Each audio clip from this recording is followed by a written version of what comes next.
You must tell me all your secrets. Remember, we must share everything together.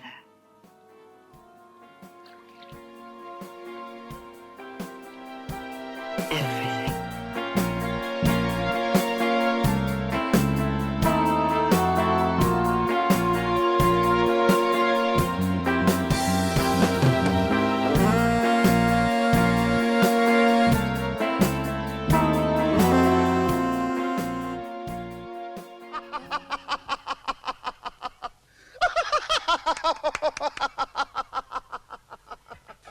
You want to know my story, babe?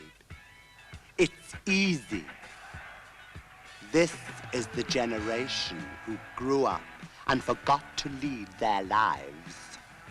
They were so busy watching my endless movies.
As long as the music's loud enough, we won't hear the world falling apart.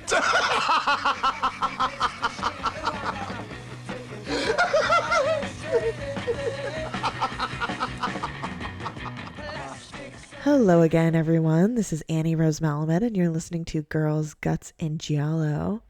And I'm back today with recurring guest, Tina Horn. Hi, Tina.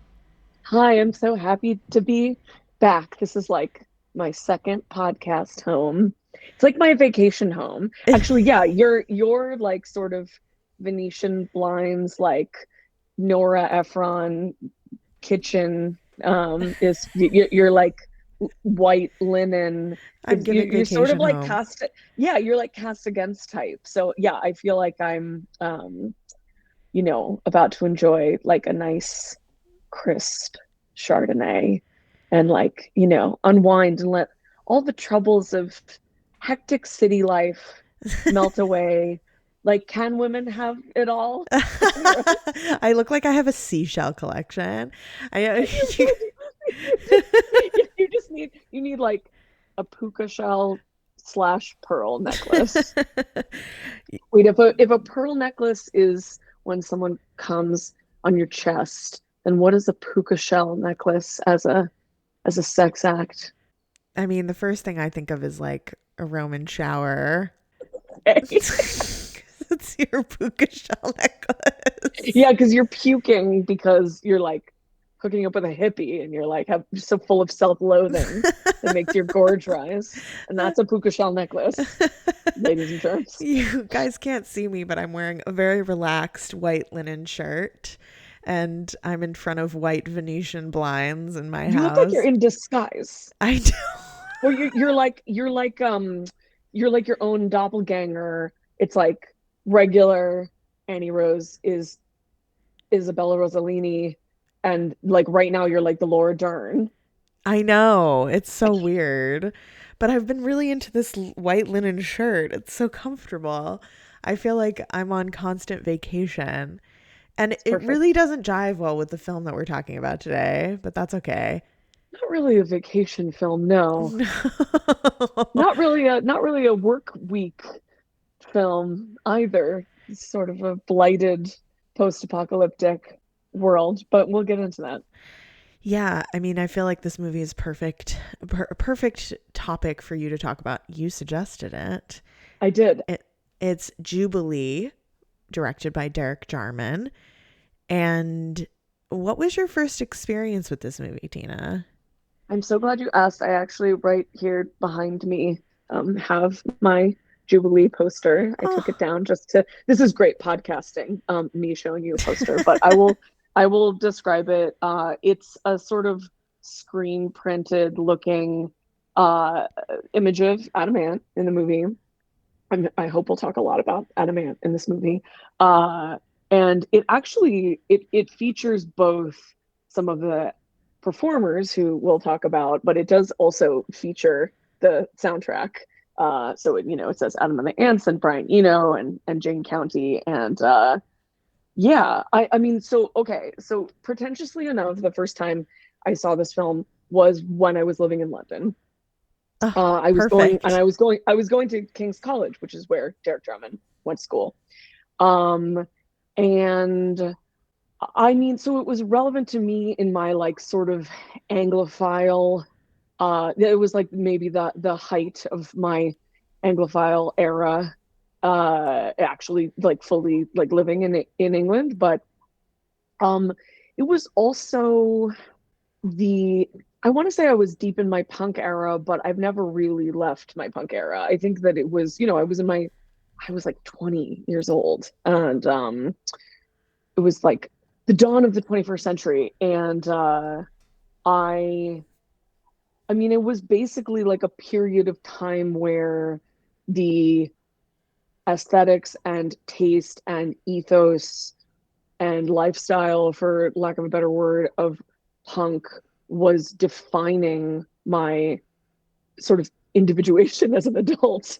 And yeah, I'm still the dirtbag you see before you today. I feel like, I mean, rewatching, I hadn't watched it in years, and rewatching it for this podcast, I was just really struck by how it influenced me, but I feel like by the time I saw it, I already recognized myself in it in so much of the sort of like queer chosen family elements of it. I mean, this is also the music in this movie is maybe my favorite.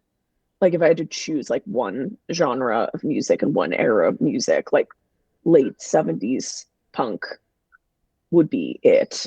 Um, And what else? I mean, also, I don't know if everybody listening to this podcast can appreciate in your era of like your streaming Criterion channel, that like back in the day, we had to wait for Criterion to like put out a new DVD to like receive the canon,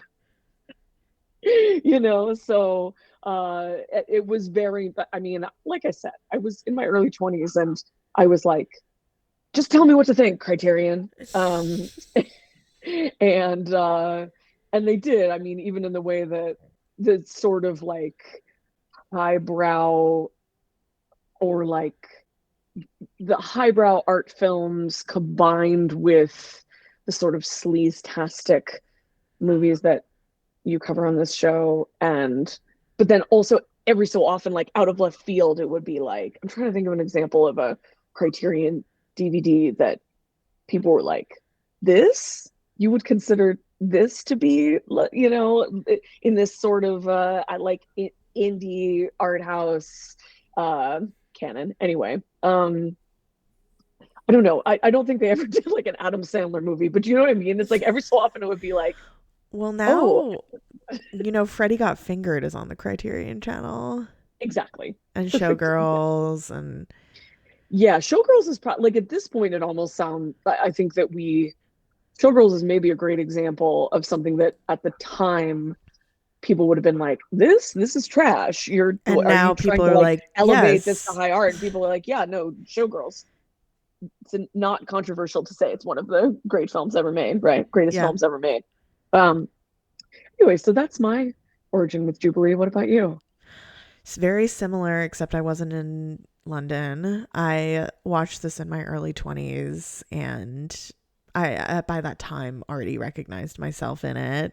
Mm, And I hadn't revisited it in a long time. So this was really wonderful to get to do that and really like watch it in depth and research it and write my notes. And I feel like I understand this movie on a level that I never have before.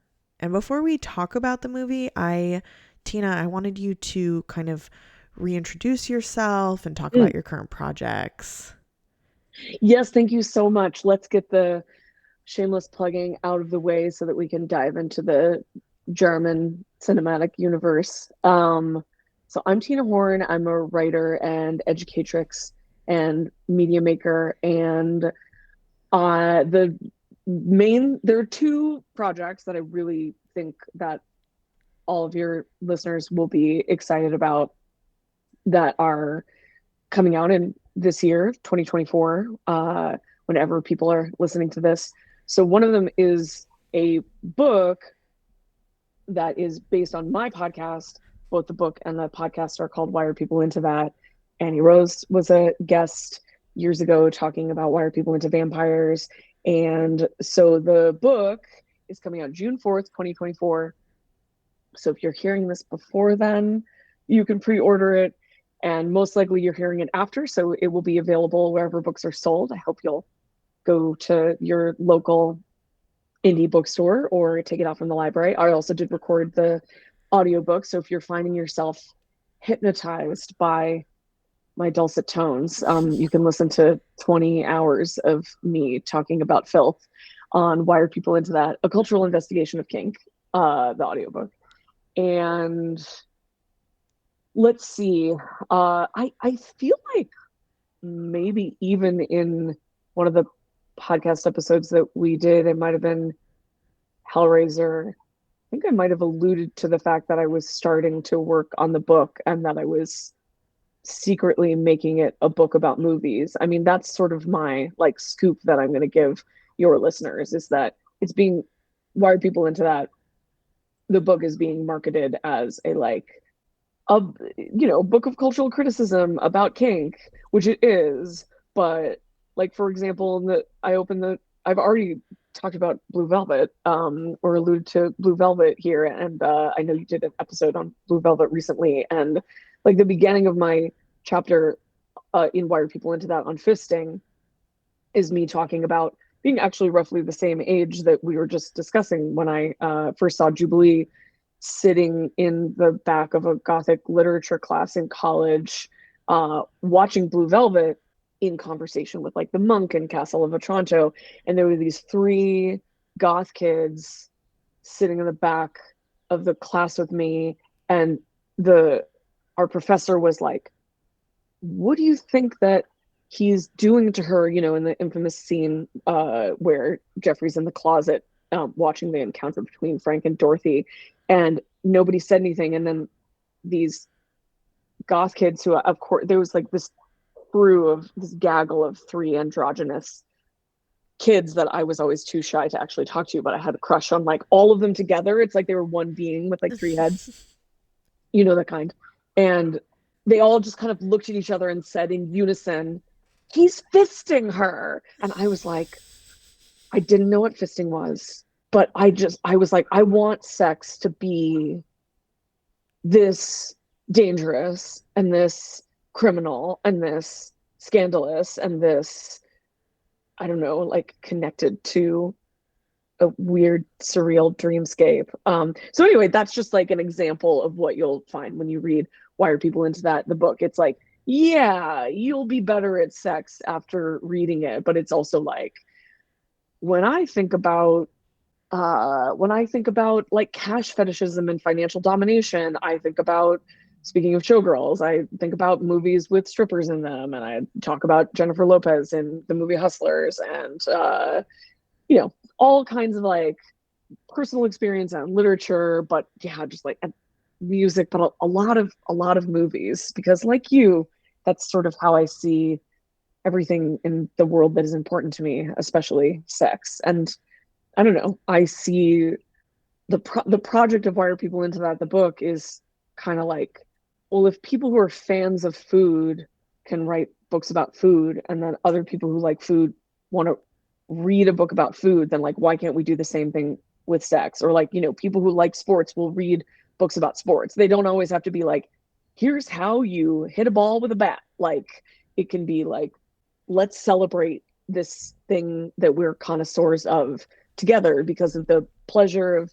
stylish prose and just kind of like getting lost in something that you're a fan of. So that's Why Are People Into That, the book. And then the other project that I have going on that I think will be of interest to Girls Guts Jello listeners is my new comic, which is called Deprog, which is like, if they ever made a movie of it, I think it would make a good episode of this show, because it's about a sleazy dyke detective, explicitly leather dyke detective, who specializes in investigating cults.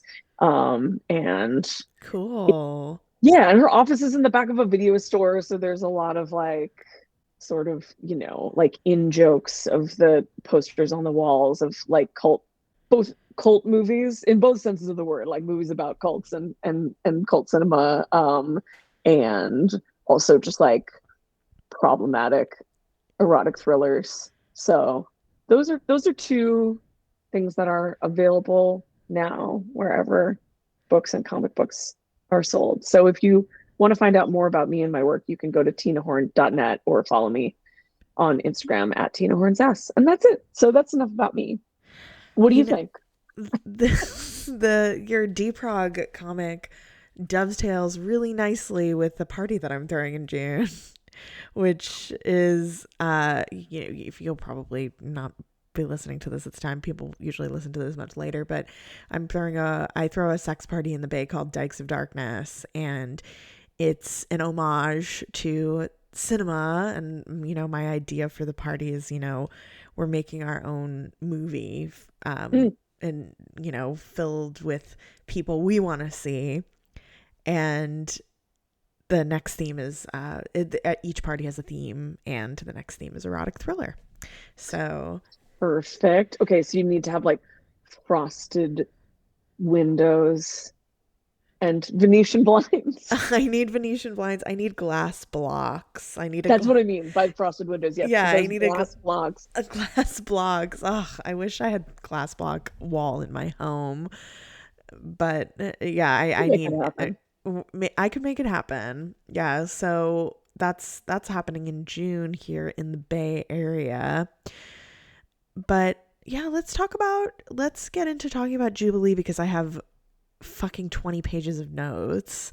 Yeah, I mean, Jubilee has we I don't want to get out of chronological order too much, but Jubilee has a great high concept orgy like right at the center of it. It does, yes. Which we're going to talk about for sure. So Definitely. how you're a fan of Derek Jarman? Huge fan. So can you tell the listeners a little bit about who Derek Jarman was? Yeah, he was a filmmaker, but he was also a writer and a poet, and And a painter. and he was, it's interesting, when I was doing a little bit of refamiliarizing myself with some of the details of his biography for this podcast, because you kind of have an idea in your head of who somebody was for a long time, and then I don't know, I wanted to make sure that I had my facts straight, so to speak. And I encountered that thing where people said that he was an AIDS activist, and I always kind of like balk at that, not to be cynical, but I feel like sometimes in big like Wikipedia style biographies, people will say that someone was an AIDS activist just because they were queer in the end of the 20th century and died of complications related to HIV. And so like that doesn't mean they weren't an activist, but activism is a specific kind of action that some people dedicate a lot of time and art to. And but actually he was very outspoken. He did pass away from complications related to AIDS. And one thing that I wanted to say is that the one time that I know that he's come up on your show before is that before he started making his own movies, he did set design, and he did the set design for The Devils, which you talked about on the show. So that's one connection.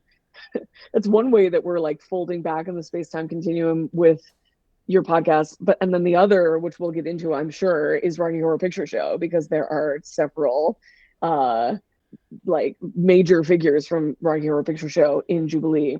But so this sort of the nunnery that looks like a bathhouse in Ken Russell's The Devils was designed by Jarman. And I don't know, I just to try to see what would come up, I put Derek Jarman into just the podcast app, and it was really so beautiful to see all of the tributes to him were so loving. Like, he's survived by so many people who cared about him so much. Like, I'm sure he could be like a bitch just like the rest of us, but he seemed like a very caring and lovely man. He's like maybe most well known for going blind. Well, the fact that he was going blind towards the end of his life, and so he made a film called Blue that was a sort of a tribute to the color blue, like as he lost his ability to see as an artist. And it's, a very influential experimental work. Yeah, and it's basically just image of blue with him talking and narrating. Very formative piece for blind art history. Exactly. Yeah, disability and I guess another major thing that he's known for, thinking about his other films, some of which were more experimental, definitely like a huge figure in queer cinema. But also he discovered Tilda Swinton. He did. And speaking of people who like continue to talk about like how much they cared for him and sort of like keeping his legacy alive in cinema, I feel like every time I watch Tilda Swinton in a movie, even if it's like for 5 minutes of a David Fincher movie, I'm like, Jarman's still there. Yeah, and like living on through her. She made a documentary with Isaac Julian in 2008 about him, which I have not seen, but is like a collage tribute to him. And when I was watching some of the special features for Jubilee, it's clear how admired and loved he was by people who worked on this film. Totally. So Derek Jarman, major figure in queer cinema, in British cinema, making surreal experimental films at a time when British cinema is dominated by realism. So he was very apart from like British cinema movements of the time. There was no money to make this film. Producer James Wally actually gambled everything on an air ticket to Tehran and arrived back with a check for £50,000, 50,000 pounds, 1 week before shooting. So this is a very like punk in conception and production film. Yeah. Jordan, Pamela Rook, who also plays Amyl Nitrate and is also in the short film Dressed for Pleasure, which is a wonderful rubber fetishist film. She helped with the casting, introducing Jarman to the Slits and Adam Ant. She was, I learned from the special features, the Criterion special features, that she would commute to her job at the sex boutique in full rubber fetish with like 7-inch stilettos in mid-70s London, just out and about like that.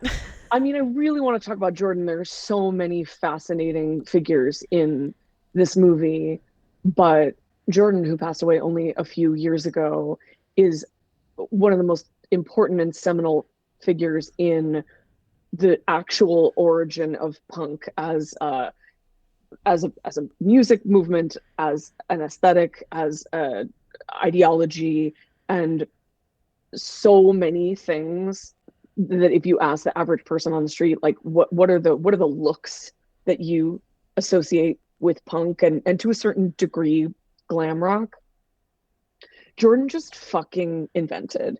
And she worked at the sex boutique, which was Vivienne Westwood's store. And Vivienne Westwood was partners at the time with Malcolm McLaren.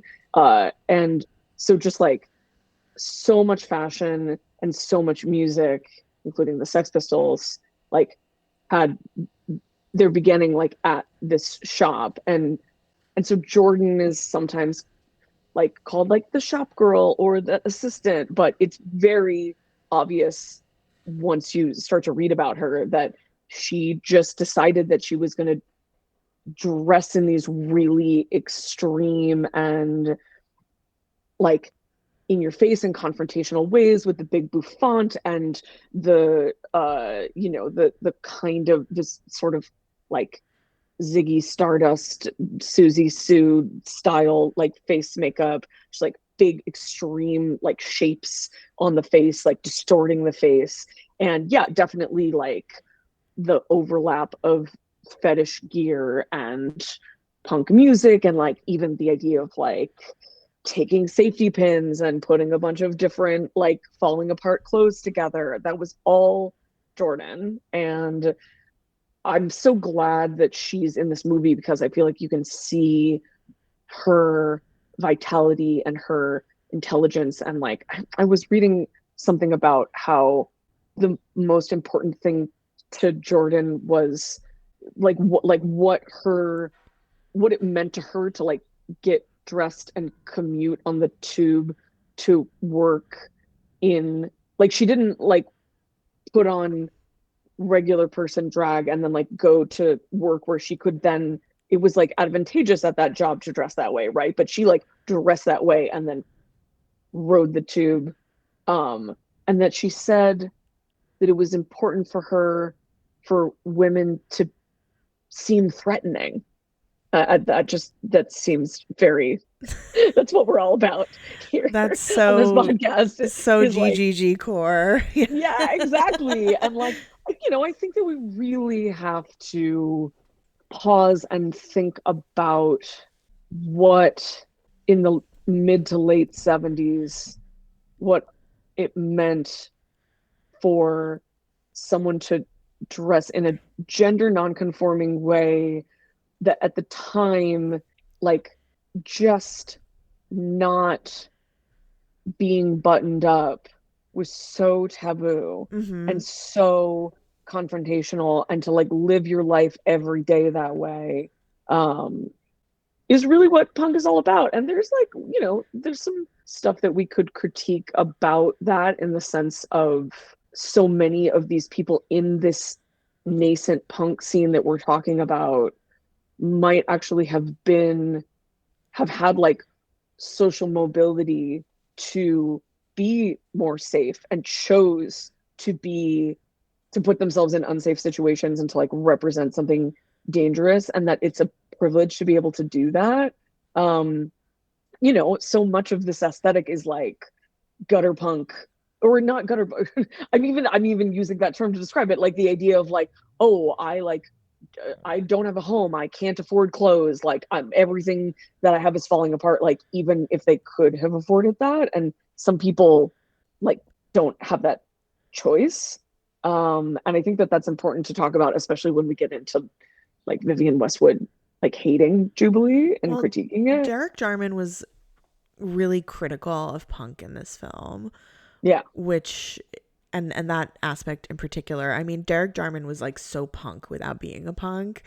He, his entire ethos was of, making of anti-capitalism and making what you want. And I mean, what could be more punk than being anti-punk, right? so true. It's Yeah. like kinky people playing without safe words, right? It's like the minute that we, create a counterculture, then if people start to feel sacred about the elements of that counterculture, then you're just reinforcing a new status quo, right? Totally. And punk, all these countercultures have had this problem. And a lot of the notes that I've gotten for the pre-production are from Derek Jarman's autobiography, Dancing Ledge. Have you read it? I have. It's so beautiful. He's such a beautiful writer. So you said you wanted to talk about Adam Ant. Well, Jarman said, I'd spotted Adam several weeks before at the end of the King's Road in a dirty white shirt ripped to show the fuck where Jordan had carved on his back with a razor blade. I mean, they were just out here having fun, right? He's so beautiful in this movie.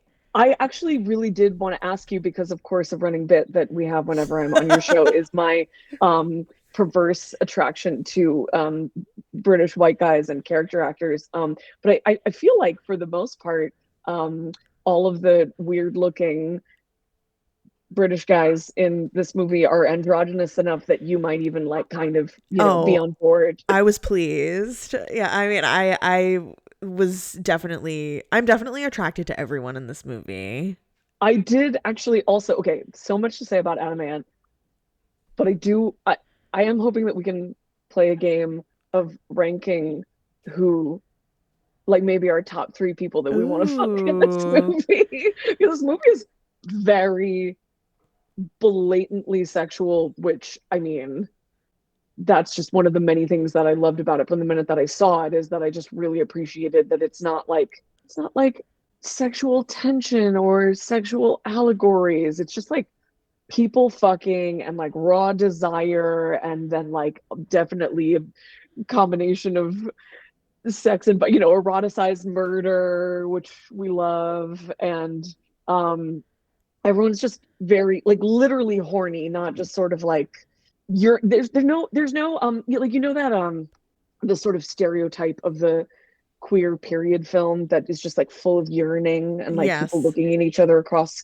rooms that like some queer people seem to love. And I'm like, I don't really go in for yearning. I want to get down to business. I want people to and fuck. This movie yeah, and this movie is very much the opposite of that.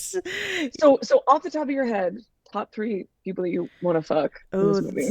This is I mean, Jordan, Amyl Nitrate is number 1, I think. And probably Little Nell as Krabs. I mean, she's basically just playing Columbia. Exactly. Like, from the actress who plays Columbia in the Rocky Horror Picture Show. She's so hot. She's so hot in this. And I also think Linda Spurrier as Viv is really hot. So hot. Yeah, the like prototype for a butch in a boiler suit. Yes. Like Wildfang could never.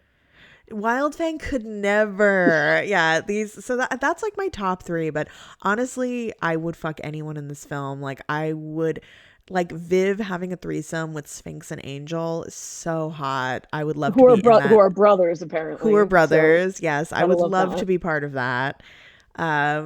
This movie really brings out my nascent bisexuality because of all of the androgynous pretty boys. So I thought it might. Yeah, for sure. Yeah. But I it's so funny that you mentioned that, because I was going to make fun of you and say there's no men ugly enough in this movie. Thank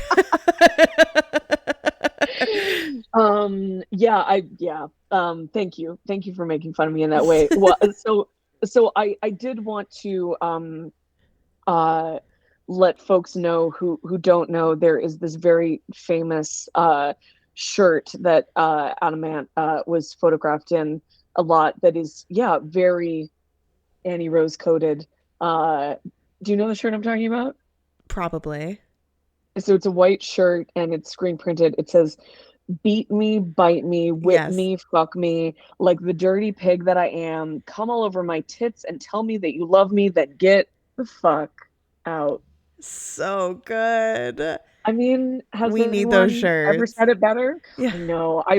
How many late nights have I been like, should I buy someone's ripoff of this shirt on Etsy? And then I'm always like, the thing for me to do would be to like just buy a white t-shirt and write on it in Sharpie like I used to do in high school. But maybe one day I'll get around to it.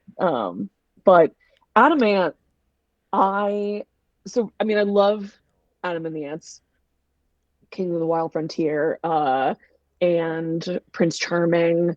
Do you like that music? Oh yeah, I love Adamant. Great.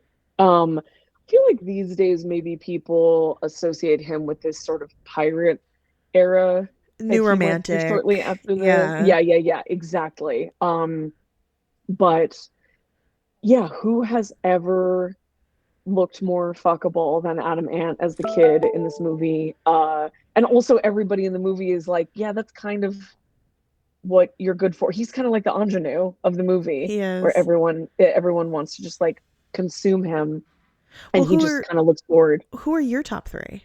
Definitely Adamant. I mean, again, I lived in London at the time that I saw this movie, and the scene of him, the scene of Adamant drinking milk, um, in the park. Yeah. I had to like go to that part of London and just like sit there and drink, I'm sure, like soy milk at the time. And like I said, it was 2003. And he just like the way that he wears like shitty old pants that are too big for him. And there's that scene where the brothers are kind of like teasing him. He just like kind of starts giggling. I mean, come on.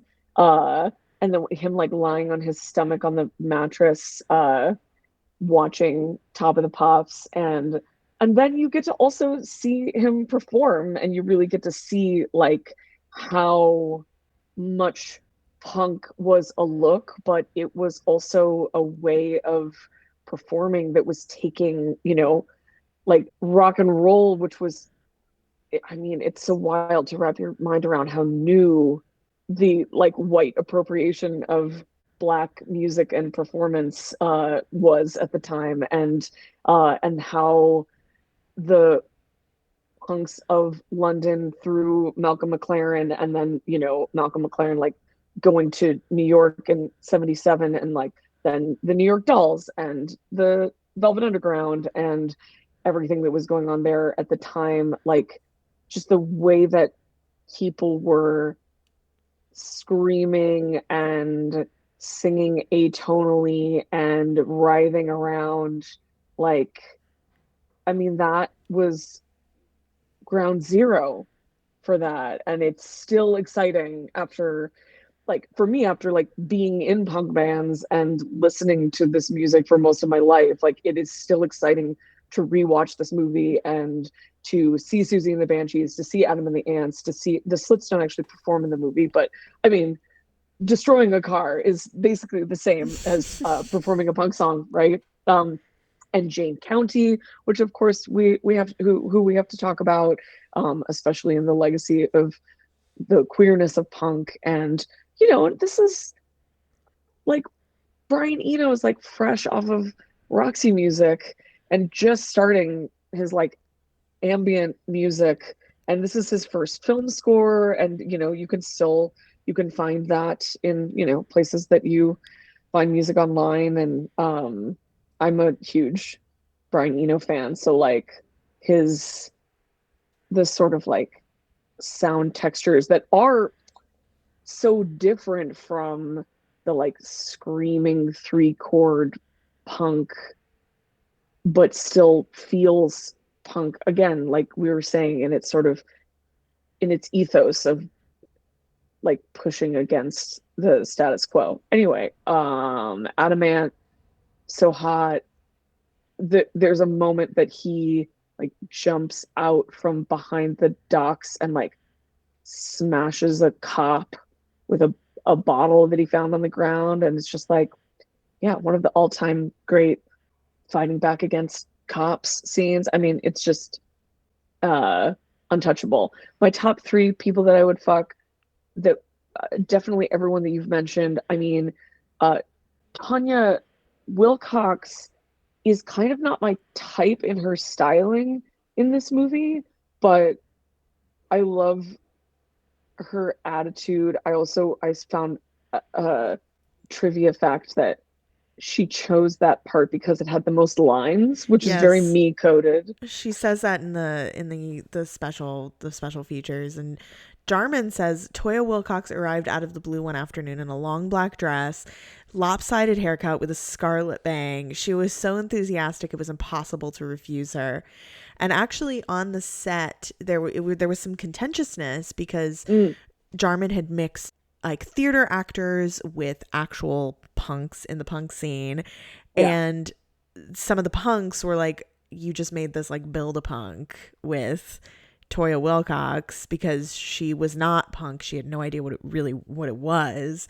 And when she came in with this crazy hair, which was like her idea of punk, Derek Jarman like took the hairdresser aside and was like, take her head, shave her head, dye it red. And he just like made build a punk. And all of a sudden she was that. But she's still such a specific British kind of beloved icon. They have this ability to take these sort of confrontational counterculture figures and then like make them darlings.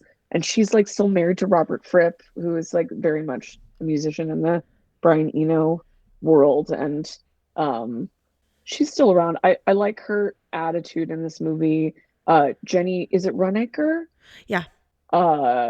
In her suit that she liberated from a Russian diplomat. I mean, again, speaking of dyke fashion, like wearing a man's suit without a shirt underneath, so your like your décolletage is sort of showing, and it was not like something that you could just like buy on Instagram at the time. No, yeah, that She's so hot. Yeah, she's so hot. And yeah, Toya Wilcox was like, oh, I was like this chubby little bull dyke in the movie.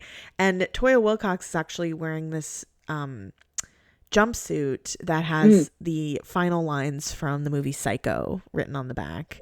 Yes, I noticed that. Mm-hmm. Actually, I think maybe I didn't catch that the first like 20 times I watched this movie, that it's like he wouldn't hurt a fly, right? Yes. And it's like while they're revenge murdering that cop. Mm-hmm. Wait, one other, there are three sort of, it's a big ensemble, but there are three kind of background characters that really made me think of you, that I could just see being like your arm candy or like in service to you. And one of them is Chaos, the French au pair. Oh yeah, she's great. Which is a very funny way to describe the just like house sub you have. And like also like what a dream to have this like gorgeous French, like I don't even know how to describe how she's dressed, like, and just like dressed in like black leather with like chaos written on her face in case you forget her name, just like doing everyone's washing. And then Borgia Ginst, who we will get to, always has these like arm candy, the goth girls, yes. Yeah, and I just like, I could just see you like arriving at the orgy with like girls dressed exactly like these girls on your thank on you. your arm. I could see that for me too. Or with me yelling like, I create the media. Exactly. Over enunciating every word. It's pornography, babe. I love that character. Yeah, but we'll get to him. So yeah, he's the best. The censor demanded 5 cuts in the film. he was certain it was going to have a large following. But Jarman says the film drew smaller audiences than either Sebastian or The Tempest, his two of his other films. But armed with statistics of identikit muggings from A Clockwork Orange, he said you wouldn't want to wake up to Jubilee-style killings in the sun. I pointed out to him that Jubilee was not more violent than any other film, but that the violence was unglamorized, quite real, and seen negatively, not like the balletic celebration of violence in A Clockwork Orange at all. In the end, he demanded only one cut to keep the balance between the various factions who warred over his job. It seemed that it was more than his life was worth to let the film through uncut. They were desperate for a certificate with only a few days to go till the opening. I took the scissors myself and cut 7 seconds from the murder in pink polythene sheets. Sex and violence were the censor's chief bugbears, but sexual violence is almost entirely committed by men. And it seemed to me that this scene was more likely to put men off than turn them on. So he's trying to also, turn the status quo on its head, with the women in this being the violent ones. Yeah, it's hot. It is really hot. And he says that, like, everything is turned on its head. It's negated. It's dream imagery that drifts uncomfortably on the edge of reality. The Amazons make men uncomfortable. They ridicule their male pursuits. Its men are all victims. The heroines have emblematic names: Bod, Boudica, Anybody, Viv, Viva, Life, Mad, and Amel. Amel is the high-flown historian of the divided culture of beef and cows, mansions and houses. I love how he writes. Totally. Completely. So afterwards, he says the film turned prophetic. Dr. D's vision came true. That's John Dee, who's played by Richard O'Brien in the movie. The streets burned in Brixton and Toxteth, and Adam was top of the pops and signed up with Margaret Thatcher to sing at the Falklands Ball. They all sign up one way or another, which is a line from the film. Much of this ended on the cutting room floor, particularly the last scene, where our stars in the flight from reality have tea with aging Hitler and his wife. So there was supposed to be this scene where Hitler was painting these lurid murals and talking to himself about the problem of inflation. Hitler still appears at the end of the film, which I think we should definitely talk about some of the like fascist aesthetics in this movie, which are tied to punk history. Definitely. The source of the film, with Jubilee, the progressive merging of film and my reality was complete. The source of the film was often autobiographical. The locations were the streets and warehouses in which I had lived during the previous 10 years. The film was cast from among and made by friends. It was a determined and often reckless analysis of the world which surrounded us, constructed pell-mell through the early months of 1977. The shooting script is a mass of Xeroxes and quick notes on scraps of paper, torn photos and messages from my collaborators, and the resulting film has something of the same quality. Just as it seemed that it is settling down, it's off in another direction, like a yacht in a squall. Unlike Sebastian, there are now no amusing stories to tell. As if they occurred, they were engulfed in celluloid and quickly integrated into the finished work. Whereas in Sebastian, we lived in a world outside the film. In Jubilee, our world became the film. A first note to myself makes the position quite clear, as it is a fantasy documentary fabricated so that the documentary and fictional forms are confused and coalesce. So this film is very collage-like, much in the same way that Derek Jarman writes, and it kind of mimics like the punk fanzines of the time as well, like Xeroxed and collaged and cut up and torn up. Jarman also says Jubilee opened and many of the critics dismissed it as Chelsea on ice, believing reality is an artful black and white film set in some northern industrial town. So it was highly criticized at the time for not being this like realist film. And I think the Chelsea on Ice comment is probably like homophobic. It's this idea of like this kind of lush musical beast being that's obviously explicitly queer being like, oh, it's Chelsea on ice, it's this like silly representation of what's actually going on, which I think is just like it seems homophobic to me. Yes, I totally agree. So I have so many sources, and I want to also get into talking about the movie, and not read all of the endless quotes that I have from these sources, which I think will just kind of inform what I'm talking about as we go on. But I have set several of these sources. Let's talk about them. So I have notes from The Shadow of This Time, Punk Tradition and History, and Derek Jarman's Jubilee by Claire Monk, and Punk Slash Musicals by David Laderman. And then I also have some notes from Derek Jarman's Angelic Conversations by Jim Ellis. And if you want access to my notes, you should sign up for my Patreon, because I'll be releasing those as bonus materials. Support Annie Rose. Support me. And Fabulous Patreon. One of the best in the biz. Oh, thank you. But Claire Monk also kind of confirms what we're saying here about the collage-like qualities of this film. She says, Jubilee's collaged scrapbook-like qualities reside within its ethic and mode of production as much as its textual aesthetics, and especially within its exceptionally rich and suggestive production design more than its filming style or narrative. It's consistent with his wider practice, she says.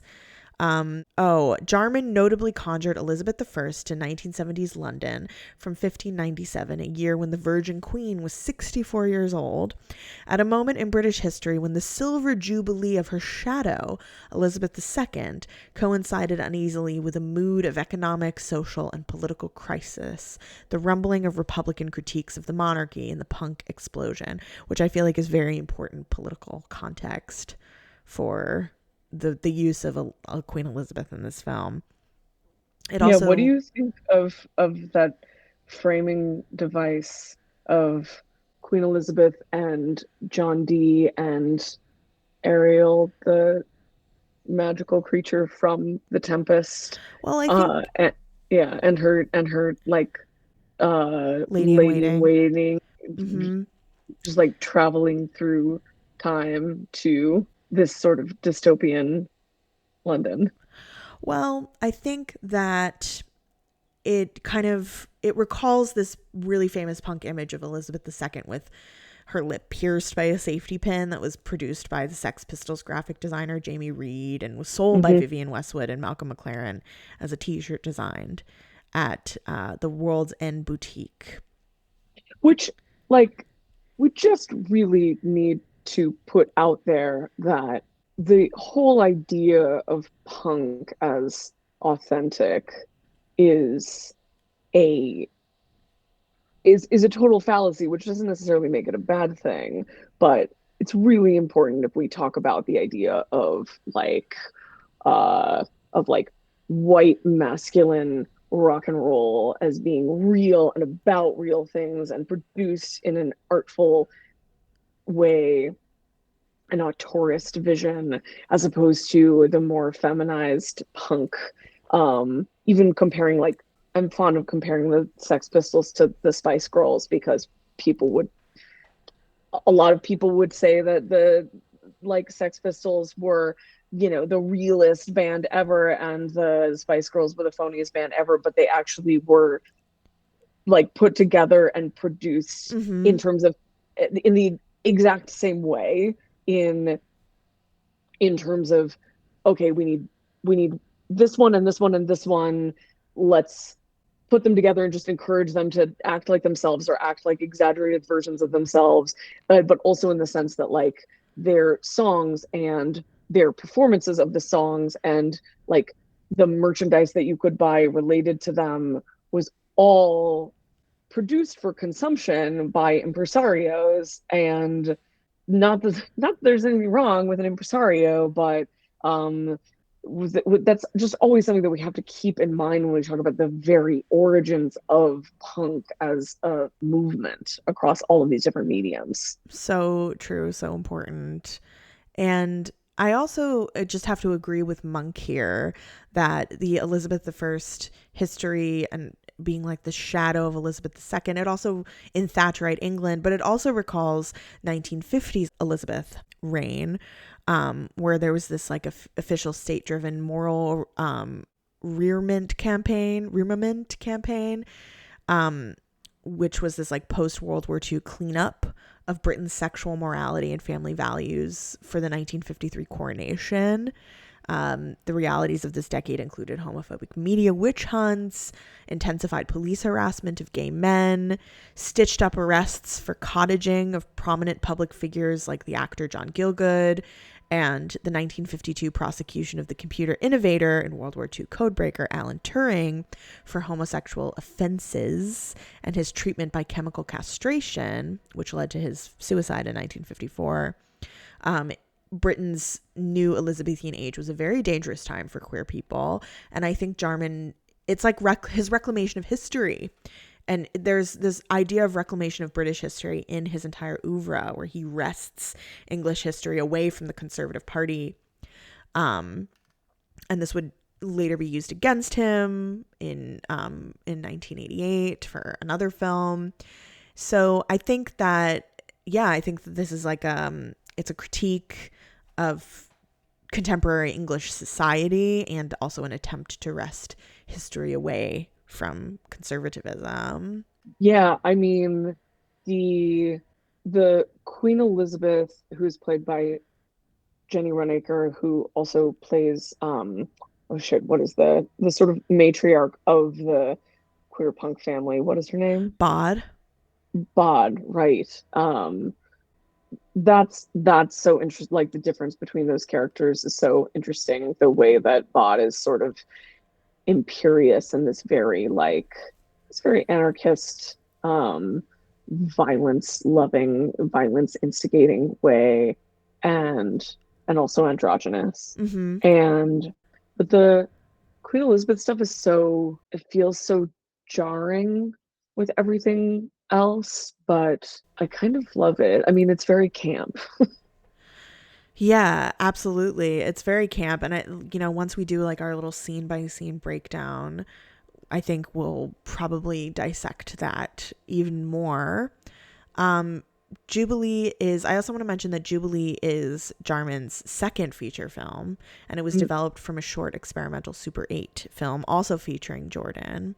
In the mid-1970s, Jarman was living in Chelsea, just off King's Road. He was very much in the heart of the London punk scene. He meets Jordan, who's a clerk at Sex, and was a close friend of the Sex Pistols, and she was also the first manager of Adam and the Ants. Mm-hmm. At the film's premiere at the Gate 2 Theatre in London, several of the punk musicians involved in the film walked out in apparent disgust. The film's intensely private core and somewhat uneasy mix of exuberance and bleakness put off both left and right mainstream culture and the punk subculture.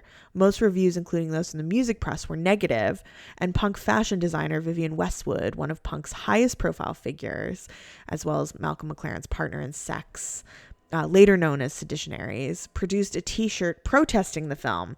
The shirt was covered by a long handwritten screed explaining her disgust at the film as an exploitive work that did not understand punk, yet used it to insidiously celebrate the Elizabethan golden age. I mean, that's just free publicity, man. Right. I wish that Vivienne Westwood would make a shirt about how much she hated my shit. Like, meanwhile, it's this extremely punk film. It was shot in these nearby locations with friends and 16 millimeter and Super 8.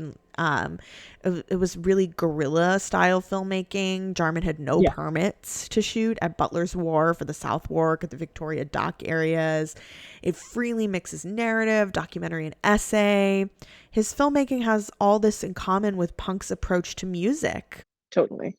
Like, you don't wait to develop technique, you just bring your energy to what you want to create and you just put it out there and make it, like, as you have an idea, you put it out there. Like, to me, that's the most meaningful part of punk. It was what punk offered to me as an artist that was most meaningful. The idea that, like, you don't have to wait to be perfect to have a recital. Like, if what you want is to perform, if what you want is your work and your creativity to be in collaboration with others that you might like be in a band with, but also the people who come to your shows, and you go to other shows, or you make movies and you put them out there and you have a screening. Like, that's the most meaningful legacy of punk to me. And I completely agree that this movie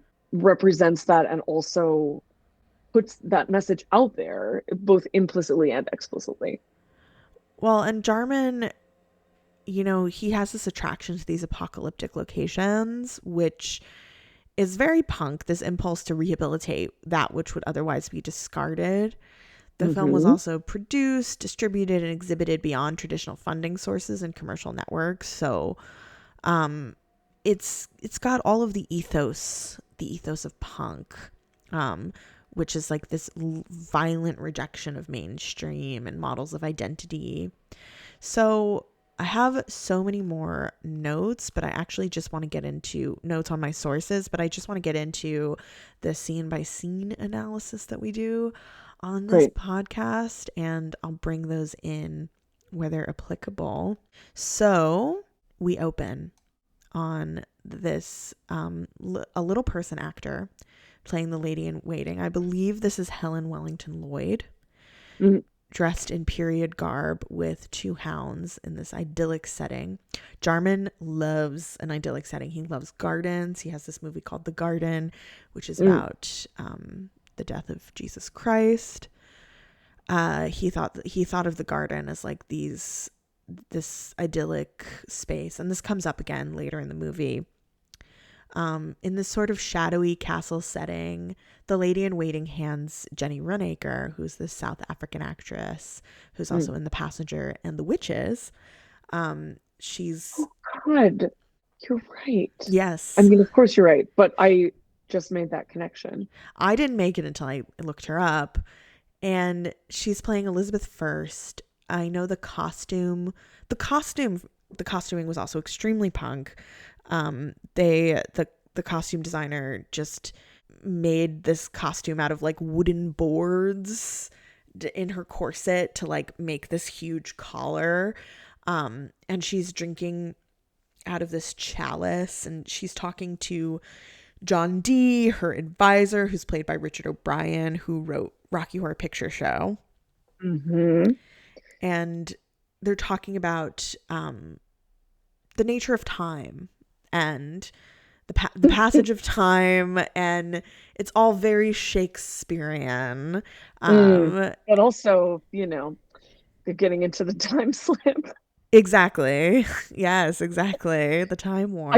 I feel like when I saw this movie, kind of had that moment where I had never seen Richard O'Brien in anything other than Riff Raff, and he's of course so iconic in that role. And there's something so meaningful about him kind of being in Rocky Horror in a little bit of a secondary role, but his authorship is kind of always there in his presence, and like the story arc of Riff Raff in that movie, and then seeing him in this movie in such like a completely different costume. I definitely remember like being 20 and being like having my mind blown, like, right, this person exists outside of this movie. Yeah. And I can't think of any. He's in the like second and inferior Elvira movie, right? I believe so. Yeah, he hasn't done much, and he's, I can't remember if you talked about this in the Rocky Horror episode, but his relationship to gender has been very interesting over the years. We do talk about it in the Rocky Horror episode, but he's definitely, you know, one of these preeminent queer punk figures that appear in the film. But you never see him in a punk outfit. I mean, that's kind of the funny thing about the period garb, is that everybody in the majority of the movie, it almost feels like it could be a documentary, but then you feel the low budget more in the period scenes, because I mean they did a good job with the costumes. They did. but then you're kind of just like in this room lit by candlelight and you can't really see much, and it's like very obviously not a palace. Yes, but they did a really good job making it look like it could be. Yeah. So John Dee is summoning the spirit or angel Ariel, who's played by David Houghton, this Irish actor who was in a bunch of actually Joe D'Amato films, including his version of Caligula as the title role. Oh yes. And our Ariel is the spirit, the angel from The Tempest, and Derek Jarman also would later make his version of The Tempest. He's a big fan of Shakespeare. So Ariel appears and says, "I come to answer thy best pleasure," and John Dee tells Ariel that Elizabeth I wants to understand the nature of history and time. And Ariel says that he will reveal the shadow of this time. And And John Dee, by the way, a real real guy, real historical figure, sort of like mystical advisor to the Queen. So suddenly we are transported to a post-apocalyptic London populated by punks. And this redheaded punk with a gun, Toya Wilcox, who plays Mad, menaces this other group of punks while this baby carriage is just like randomly on fire nearby, sort of to show the chaos of the moment. We also see like various other scenes of chaos, like a man stealing earrings and sunglasses off of corpses from a car wreck that no one is attending to. There's this shot of a globe where Russia and the continent of Europe are blacked out, and this text on it reads "negative world status" and "no reason for existence," written where Europe would be. Someone is thumbing through like a very collaged journal. So this is, the nature. This is where we start. We're like, okay, we're like this is not a linear film. Mad introduces the punks she's captured to amyl nitrate, who's played by Jordan, styled with this crazy like bouffant punk hair and geometric makeup, but she's also wearing this very matronly two-set with pearls, and which is obviously like I'm gonna assume making fun of Margaret Thatcher, and it's this clashing of like punk with old conservative England exemplified in her garb. Yeah, and she has a Winston Churchill mug, and which breaks at one point. And so Mad is, her there's this like band of punks in this like burned out punk house setting, which I feel like I've lived in before. Yeah, you took the words right out of my mouth.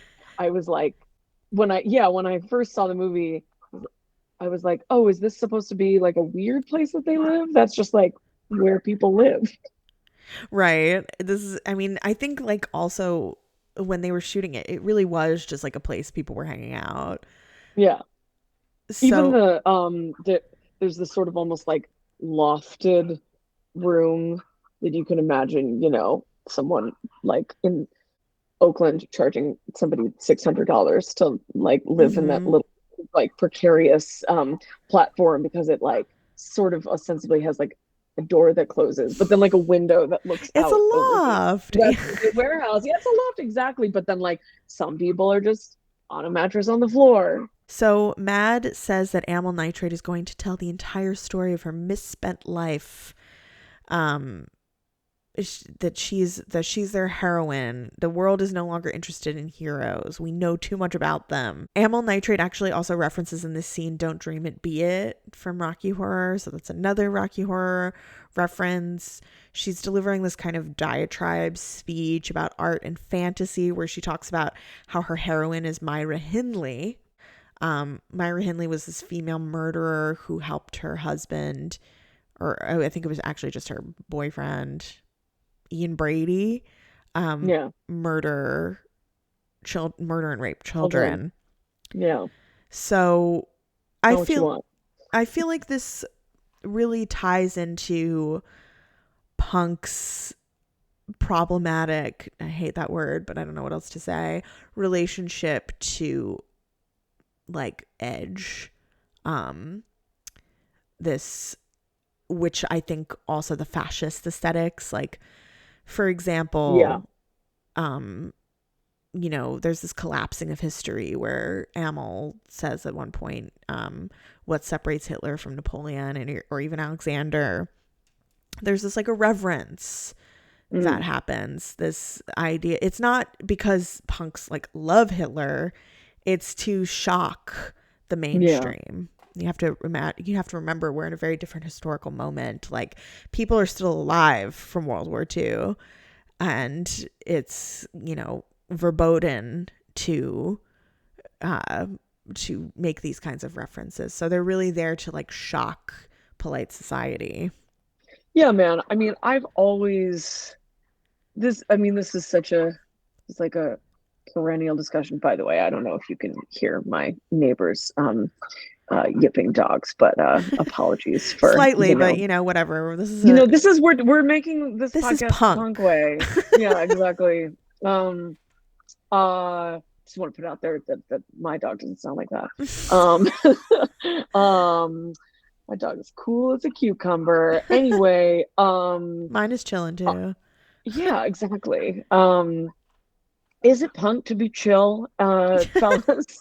But on that note, I mean, I have always thought that it was intellectually and conceptually dishonest for anyone who claims the label of punk to defend the use of swastikas in punk imagery. I think that like putting a safety pin on Queen Elizabeth's lip is really different from wearing a swastika. And like the idea, I mean, this is kind of the difference between punk as undermining the status quo and pushing back against conformity versus like what we now would call an edgelord, right? Like people who are shocking for the sake of being shocking or confrontational for the sake of being confrontational. And I think it's fucking stupid and bullshit, and like Nazi punks fuck off forever. And I think that Jarman is kind of saying that as well. Like I totally agree. I think he's making fun of this and especially with the reference to Myra Hindley and her being like, that's my heroine. It's like, this is a person who murdered children. It's such an extreme and shocking thing to say. Amyl Nitrate also says that law and order were abolished on her 15th birthday. And then there's this like really beautiful but bizarre footage of Amyl as a ballerina dancing in the wreckage while trash burns around her. There's this juxtaposition of classical arts and new wave and punk. And also Jordan had trained as a ballerina when she was a kid and was also like a track star. And I think that there is something, I know that you like to talk about bodies a lot on this podcast, and I think that there is something really beautiful about the fact that Jordan not only created all of these punk fashion signifiers, but also that her body is muscular and bigger. And like, if you think about who the fashion icons were in the 70s, there is definitely something that is more than just something that you can like wake up in the morning and like put glue in your hair. There's like something ladylike and matronly about her, like being sexually confident with having her body out there and like having the like in those scenes having the grace of a ballerina, but also emphasizing like the strength of ballet and all of the ways that Amyl, and we'll talk about her other dance sequence later, but the way that she fights constantly, like with words and with her body throughout this movie. I love it. There's these like men in Greek statue style masks, one fully nude watching from the sidelines.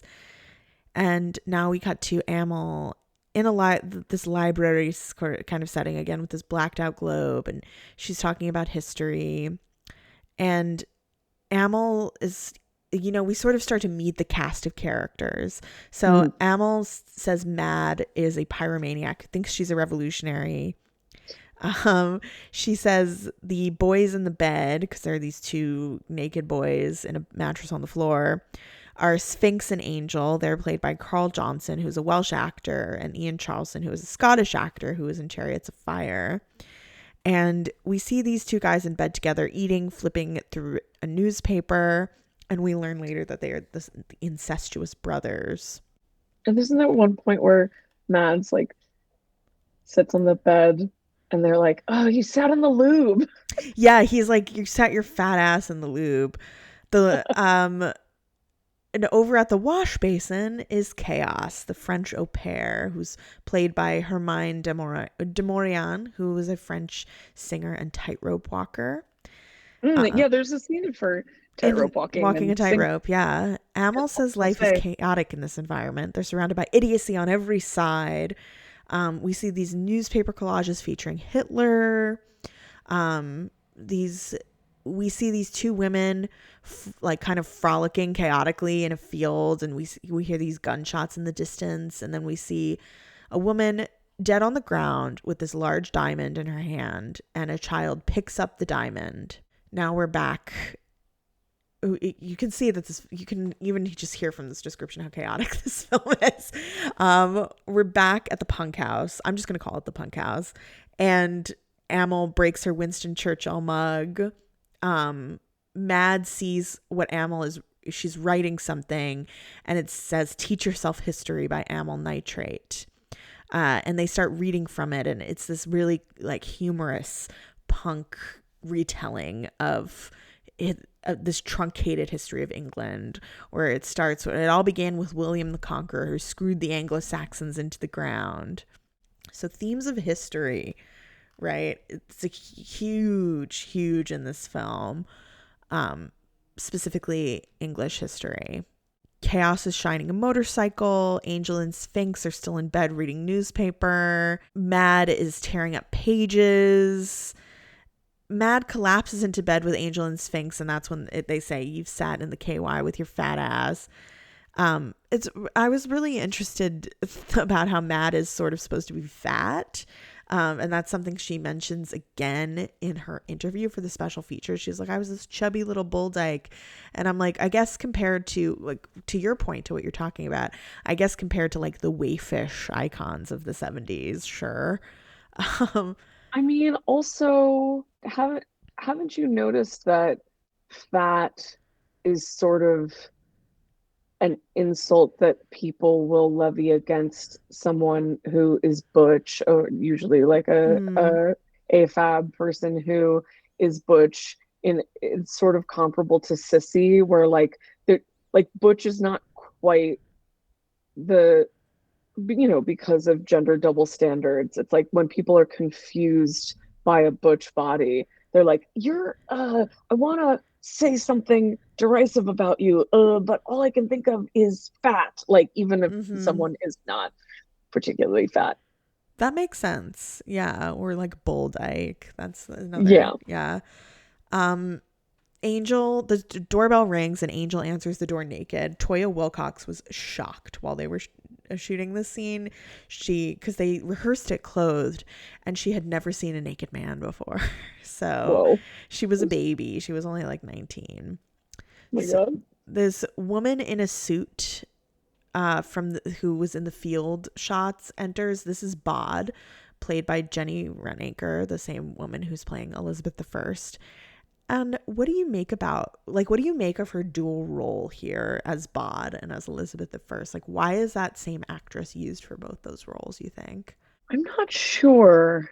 I honestly don't know if I have any insight into that, except like I guess I've wondered over the years if she's meant to be her descendant in some way, or if she has like taken over, like if I guess the way that I've always read it is that in some way, when Queen Elizabeth is checking out this world, she decides, well, what if I can just take this opportunity on this trip to like be someone totally different? Mm.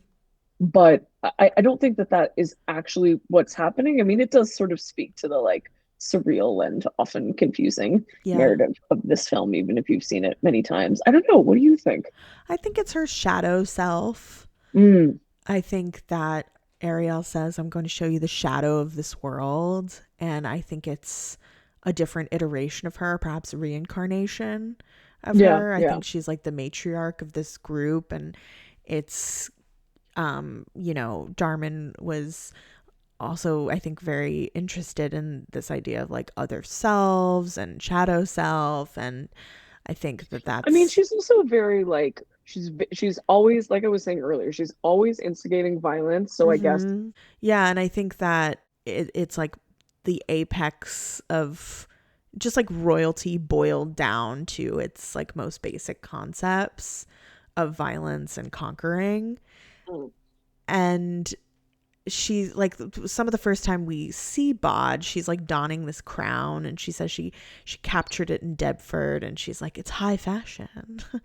So there's this very evocative shot of Ariel against this brick wall with his eyes black. And Elizabeth I, John Dee, and the Lady in Waiting joined him in this burned out field, which is the one that or the one that Bod was in. So the Lady in Waiting is wandering wearing these like sunglasses. mm. The mixing of the historical and the contemporary is like, it's starting to meld. We see the child from earlier sitting in a tire, and he flees, and the Lady in Waiting takes that giant diamond from him, which comes back later in the movie. It's a very sort of confusing symbol that I'm not really sure what to make of, but I guess perhaps reference to the diamond jubilee. Ariel watches, and he's like got these really cryptic hand gestures. Mm. So now we're in this diner, and we meet Kid, played by Adam Ant, and Krabs, played by Little Nell from Mm. Rocky Horror. She just has, this is the first of basically every scene in this movie where Mm-hmm. Krabs is just such a horny tryhard. And, going back to the question of who we would fuck, who we most want to fuck in this movie, I feel like this is a Mm-hmm. very queer movie in the sense that everybody that I want to fuck, I also want to be, or I like identify with. And there is definitely a part of, I feel like Krabs is my id, where I'm just like constantly like, oh, oh God, oh God, you're so hot. Shouldn't we just fuck right here? Like, and people, I kind of identify with the way that other people seem uncomfortable with just how much she's like, oh God, I just want to sit on it right now. And people are like, I don't even know if I want to fuck you because you're not playing Totally. hard to People, get enough. I've also had this problem. I can't play hard to get. I'm like, yeah, let's go. Yeah, and she has this like ponytailed femme brat thing going on that Mm-hmm. I mean, what I want to do is I just want to show up and be like, quit trying to throw yourself at all these other people. Let's go. Like, I'll give you exactly what you want, whatever you want. I just want to make you come all night. Yeah, She's great. absolutely. She's so She's so hot. hot. And her dialogue is so funny. I mean, the two are sitting together, and she's like coming on to Adamant as Kid, and she's like, what do you do? And he says, nothing, I'm a musician. And Krabs takes his sunglasses off, and she's like, you're gorgeous. You're She could, gorgeous. yeah. And she's like, I could get you a job with Borgia Gins, who owns the media. Well, that's very Jewish coded, right? Yeah, totally. Totally. Yeah. That's something I hadn't even really thought of. I feel like I've been like putting Jewishness. I'm having such a complicated relationship to Jewishness right now. I can't imagine why. Can't imagine why. And I think I've just been like repressing. But Krabs also says she's an actress and she was in War and Peace, which I feel like is very funny. Really funny. We meet Viv, played by Linda Spurrier, who is Derek Jarman's kind of alter ego, and the crew, and they enter and they sit with Krabs. Oh, isn't that's so nice, actually. I didn't know that he identified with the sort of soft butch and the jumpsuit. It reminds me of who tweeted this? Somebody tweeted recently that that Bags and Dykes have more in common in terms of their gender than like either has with their straight cis counterparts. And so true. That resonated with me, and I feel like the way that Viv is sort of the calmest and softest and most sincere character, and like even as she is seducing two brothers for a bisexual threesome, she's like, well, we'll get to that, but she's like, I'm a painter. Here's my philosophy of and she's painting. an artist. Yeah. I love that he identifies with this woman. Yeah, me too. So Krabs asks who Bod is, and it seems like she's just appeared out of the ether, right? Like, you know, as Elizabeth I is exploring this shadow of her time. And she said, Mad says, that's Bod. She's royalty. And the suit she's wearing, she liberated it from a Russian diplomat she fucked in Dorchester. And she like found $100 in the pocket or something like that. Yeah. So Mad yells at Krabs that she's sex obsessed and that this makes her an antique. I mean, that is that's something that people, I don't think that we talk about that a lot, that a lot of the early punk movement simultaneously appropriated all of this fetish gear at the sex shop that we've talked so much about, the Vivienne Westwood shop, which was not, to be clear, like a shop for like dildos or poppers. It was a clothing shop, a fashion boutique. But early punk was very anti-sex. But in this sort of, I don't know, I don't want to say hypocritical way, inherently contradicting way, where it was like, let's take all of this iconography of sex, but this sort of like anti-pleasure, no future approach to human connection. Well, it reminds me of now. I mean, sex is like still, it's very like unchic, right? Like if you are, it's very, I think current leftists who are very influenced by Marx think of sex as like this decadent, like anti-leftist thing. You know, you see a lot of the backlash on the internet with like leftists making fun of like kink and polyamory and all of these things, and it's seen as like very corny. And I think that attitude really prevails. I think we live in a very like anti-sex culture, and I think that these countercultures, in trying to separate themselves from the hippies, right, who are very like free love, sex is seen as like a bourgeois sort of decadent thing. Yeah, or I feel like I remember a conversation to this effect from Sid and Nancy, the film about Sid Vicious, which is I don't know, what do you think of that movie? That's maybe too big of a tangent, but I like that movie. It would be interesting if we to do a little bonus episode on that movie. Yeah, totally. But yeah, but that, I feel like there was. I remember a conversation from, what is the name of the director? He did Repo Man too, right?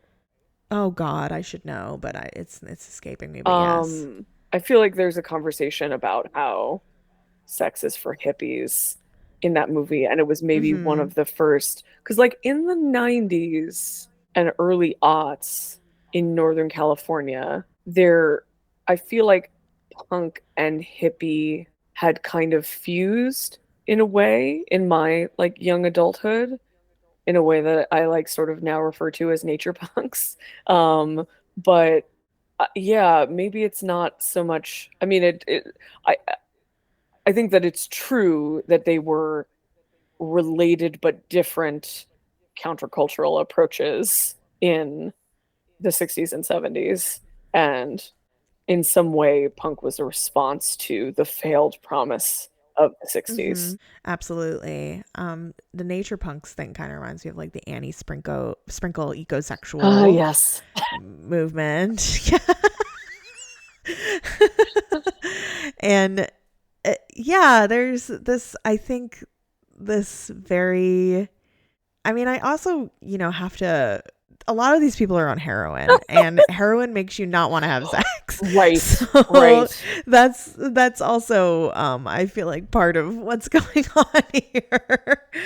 So many of these things can just be boiled down to what drug is in vogue, right? Because you get Totally. into the, even just in England, you think about like the ecstasy era, like before we called it MDMA and we called it I miss yeah, it. yeah, and like the sort of Manchester Happy Mondays 24-hour party people era was like much more about fucking. Anyway, sex. I mean, sex is inherently cringe, and I refuse to apologize for that. I'm cringe, but I'm free.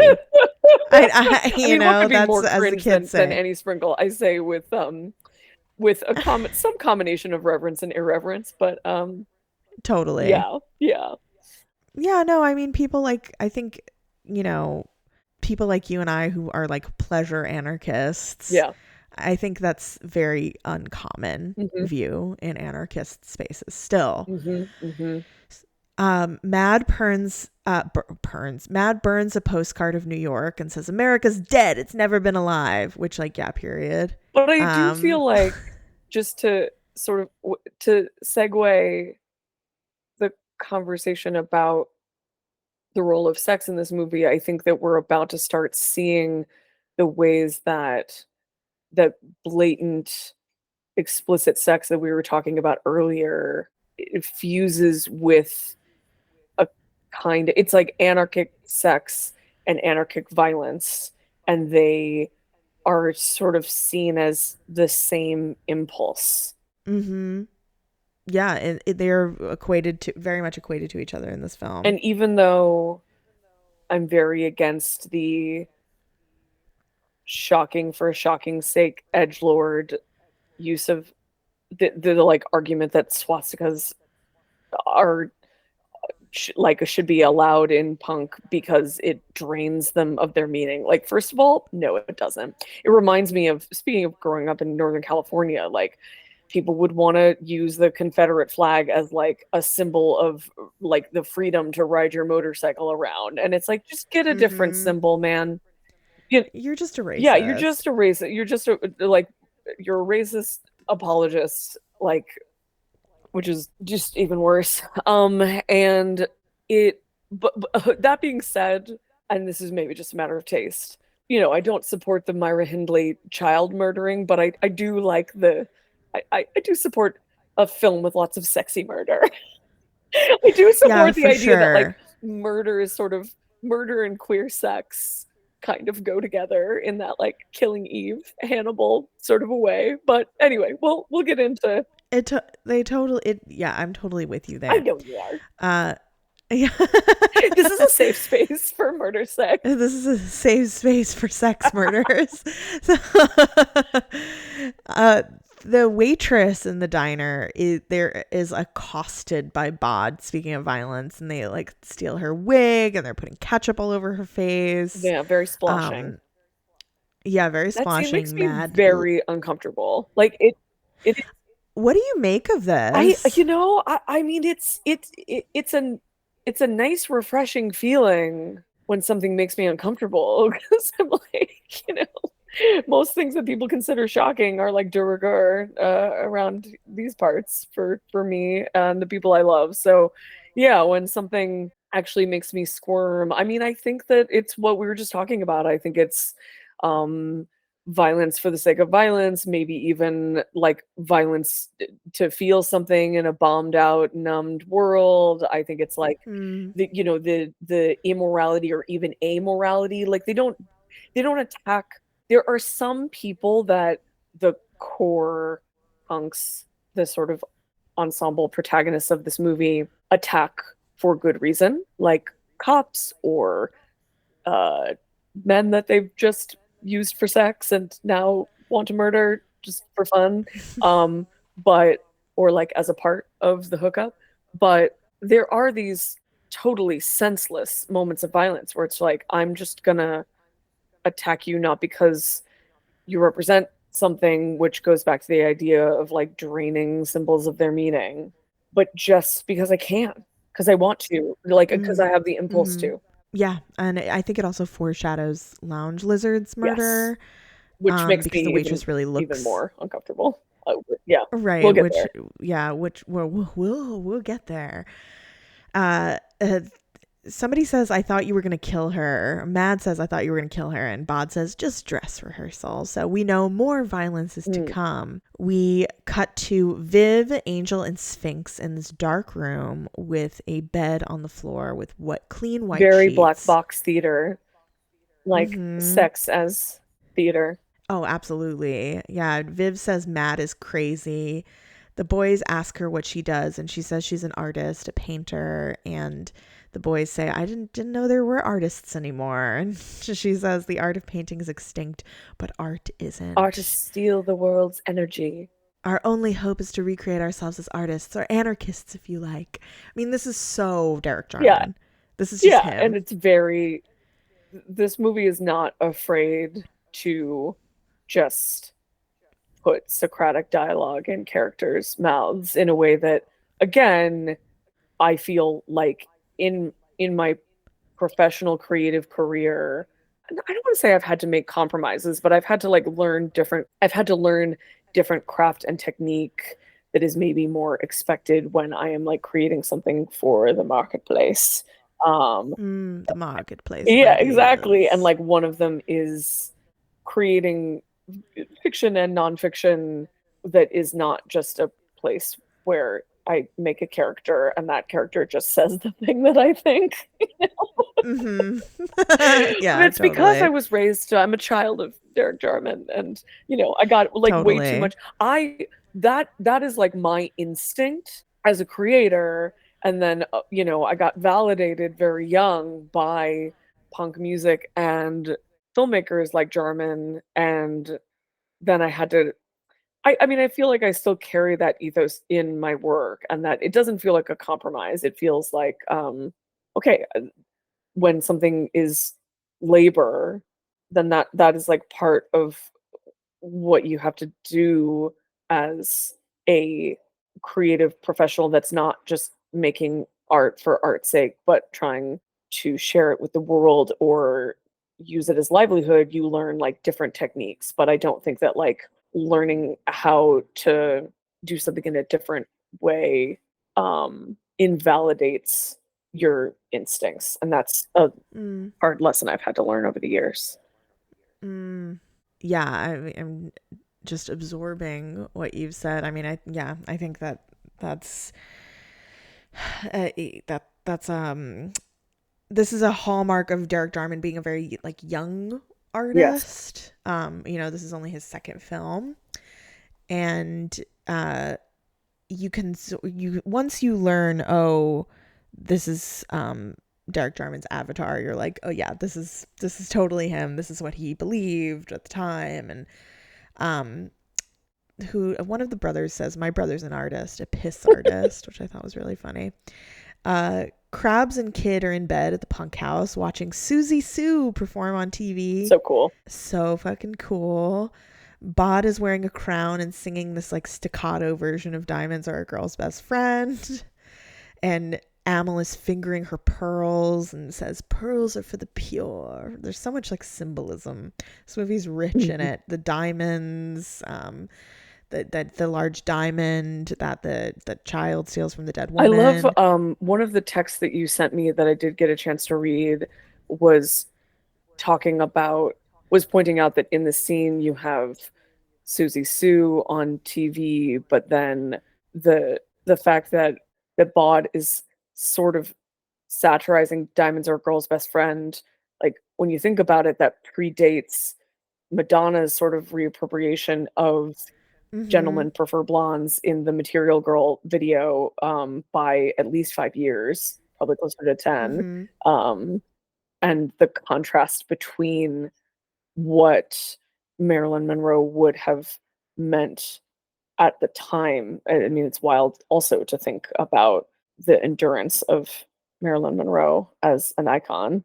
Yeah, and we're coming out of Andy Yes. Warhol's Marilyn Monroe Hmm. images, which are very much like the image of the Queen that the Sex Pistols And now we popularized. and This now we like just pop have the art. movie Blonde. Oh God. Did you also do an episode about Blonde? I did. I did. I mean, I'm one of the only like subversive and controversial film girlies that hated it. I think people were, I personally think people were just being contrarian and they're like, oh, because people are making fun of this movie that's NC-17 with sex scenes, like I'm gonna like it. Oh my But gosh, I just thought it was it's bad. so bad. Yeah. So they're watching Top of the Pops. Important cultural reference there. And Krabs is like all over kid. Bod answers the phone and it's Borgia Gins and he wants Bod's opinion on his latest find. And Mad says Bod has got no principles. And Kid says to Krabs, I thought you were going to introduce me to Gins. And Krabs says he's got to convince her first. And she says this very lasciviously. She's very much taking a masculine role Yeah. here. This would typically be the man who's like, well, you got to convince Yeah, and me. he's being very withholding, Adamant, the kid. Yes, he's been playing hard to get. Exactly. Suddenly, this man cackles. Oh, that cackle. And I know. And we cut to Borgia Gins, who's a very enigmatic bald man played by a performer simply named Orlando, who was a British mime. That's funny. Orlando reminds me of Tilda Swinton in the Yeah, Virginia I thought Woolf the same thing. adaptation. But Yeah. anyway, and then yeah, He, his way. If you haven't seen the movie, I mean, first of all, you got to see this movie. But there's just no one in recorded history has ever spoken exactly like Orlando as Borgia Gans. He is a absolute like pinnacle of camp. People should be sampling his dialogue in yes, they should be sampling his dialogue as much as like Divine's exactly. dialogue in Pink Flamingos a sample. Like, he has this way of speaking where he's like, "You want to know my story, babe?" Yeah, he like over. I This is actually the didn't know that he was a generation that mime. I feel like his way of speaking is very like he's very he over pantomiming. enunciates and Mm-hmm. draws out everything that he says, and you can even see in the way that his mouth moves why he sounds the way that he does. It makes him seem like a monster, like a monstrous figure. Yes. This is the generation that grew up and forgot to lead their lives. They were so busy watching my endless movies. It's power, babe. Power. I don't create it, I own it. Like, he's this very capitalist figure. He's also, Bod is listening to him, and they're in this like theater setting, and there's this weird fishbowl behind them, and Bod is feeding Gins live fish from the fishbowl. Incredible. And he always has But this like entourage of like goth fashion babes. babes. Yeah. Yeah. Gins so he's talking about how he owns the media, so he owns the world basically. And Bod suddenly says, "My God, it's amyl nitrate."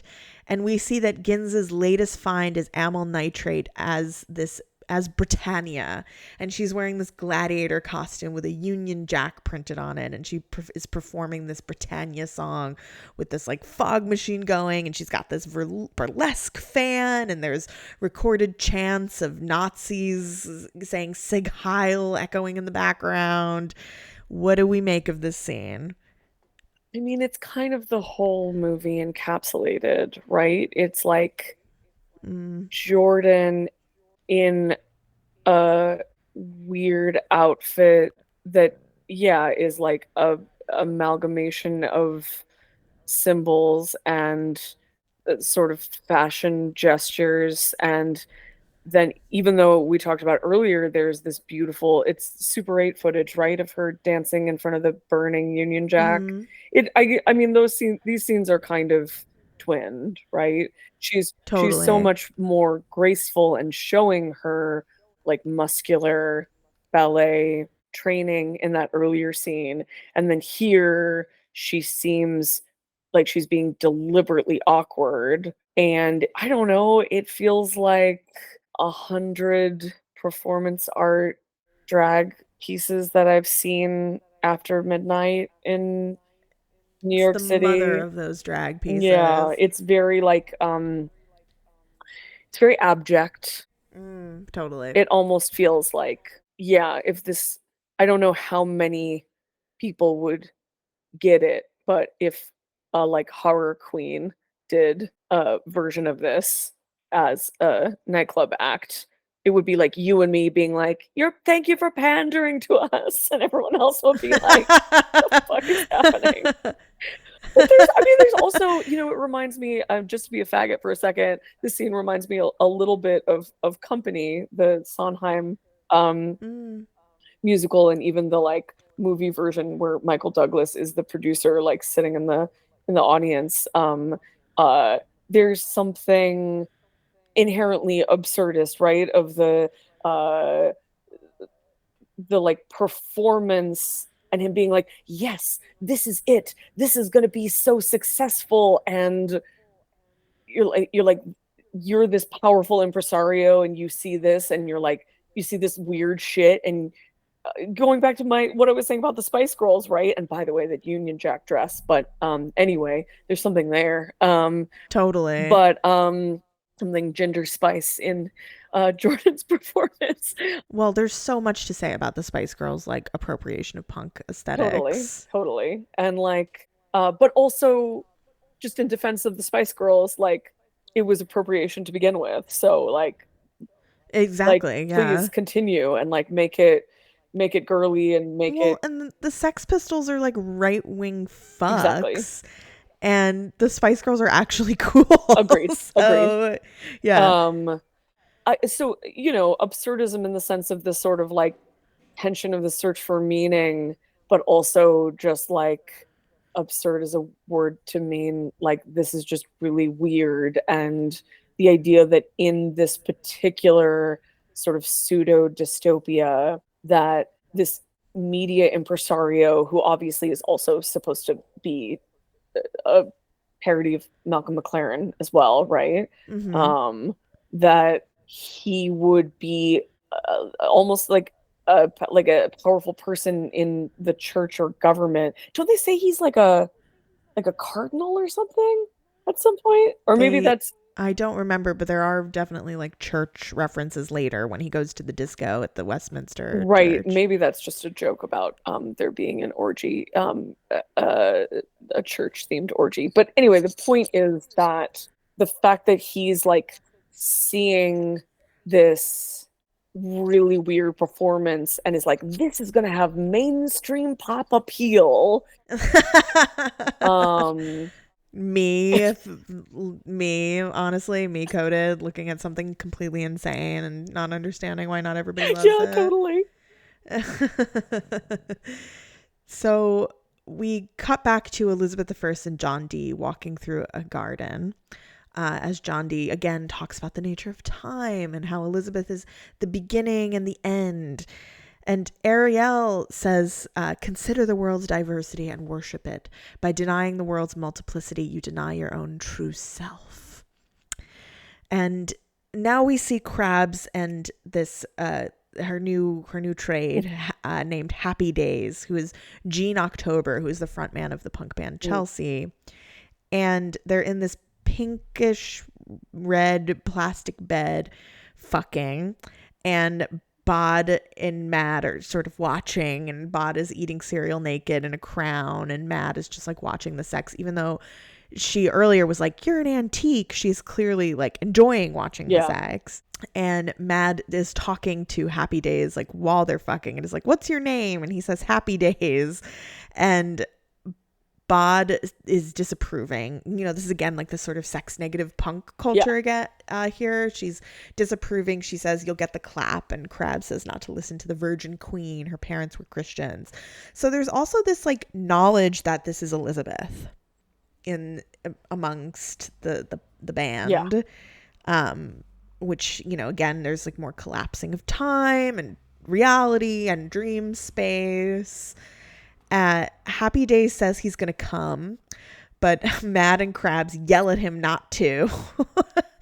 And Mad helps Krabs put on a gimp mask. She looks great in that hood. Which she looks great in. I always feel safer when there's a gimp around, to be honest. Especially one in a ponytail. Yes. Krabs handcuffs Happy Days, and Bod and Krabs suffocate him in the pink plastic while Mad photographs it. You know, you've already mentioned Divine, but I would love to know what John Waters thinks of this movie. I feel like this might be the most John Waters. I feel like this scene feels the most like it could be in a John Waters movie. Totally. Yeah, this like gleeful murder, and it's very funny. And it's again like how Derek Jarman was talking about. It's flipping violence on its head. It's usually the men who commit violence. So especially sexual violence. Flipping it. Yes, exactly. So Kid we cut to him, and he's looking at these relief sculptures of musicians like Mozart and Beethoven. It's very like wry because he's also this musician, and he's drinking from a bottle of milk. I cannot explain why this scene is so erotic to me. There's just he's so beautiful. He's just so beautiful, and he's just like staring out at the world with nothing better to do than drink a bottle of milk, which he then of course drops and it shatters. But he just has this swagger that just seems very naturalistic, for lack of a better word. Nearby, the three women dispose of Happy Days' body wrapped in the plastic, and they throw it into this dried up, sort of muddy body of water. And Krabs is sad, and Bod and Mad laugh at her, and they're like, "We're trying to save you from yourself. Sex is for geriatrics." So I feel like for them, violence has replaced sex. Yeah, I think that's right. That's the sex. And they were getting turned on by watching Krabs and Happy Days fuck. So the orgasm is the murder. Mm-hmm. So it's like a very me quote on this show. The orgasm is the murder. Exactly. And I mean, this part of the movie sort of gestures at a plot of you could see it as the inspiration for a more plot narrative arc structured film of like sending this like horny young brat out as the bait to lure men into this punk squat, and then everyone just enjoys gleefully suffocating him and then disposing of the body. And she's like, "Oh, doesn't she say, I thought maybe he was the one?" Yeah. which is absurd because, you know, she's just gonna get the hots for somebody else in like 30 seconds. Right, exactly. She like doesn't actually really care. No, I love it. It's so funny. It is very John Waters. Yeah. So we cut to Angel, Sphinx, and Viv naked in bed after their glorious bisexual threesome. And their relationship is like definitely stands in contrast because there's almost that's such a good point. So, you know, but just to be clear, talking about a bisexual threesome where the two men are brothers, but their sex is, I mean, I don't even know if we see them having sex, but we see seduction and we see them in bed. But we do see them saying they yeah, love each exactly. Other, it's very romantic. Yeah. It's very gentle and tender and quiet and minimal, like literally minimalist. They're set. Like there's a reason that they're fucking at Viv's place and not in the warehouse. Right. Viv also says, "It's a nice day, let's go out." And the boys are kind of like, like, no, which, yeah, I relate to that. And Gins so now we see Borgia Gins watching Mad and her band perform in the studio. Is this the Slits? I don't think so. I think the Slits only appear smashing up the car a little bit later on.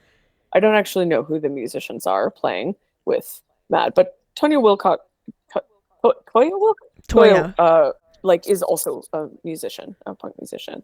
So maybe it was her band. Yeah, she does a great job in this scene. She's great. Gins's assistant Schmeitzer tells Gins that Lounge Lizard, one of his acts, is #1 in Moscow. And Borgia Gins says, as long as the music's loud enough, we won't hear the world falling apart. Great. This is what I am saying. Somebody make a house remix of that line. Right. I mean, this is a very critical of punk. Yeah. But also loving. I don't know. But also celebratory. Yeah. Yes. I mean, as we've talked about in many different ways, I feel like the most you can appreciate punk is to be irreverent about it. That's the whole fucking point. And for Totally. Vivienne Westwood to say, what I say is punk and you don't get it, is like, frankly, just her becoming what she would become. Yeah, well, exactly. And it's like, meet the new boss, same as the old boss, right? Right. So Krabs enters with Kid, introducing him to Gins, and she says she's going to be his manager, and she's wearing this very cute little lingerie set. And Gins says, what can you do for me? And he says he'll audition him just for Krabs.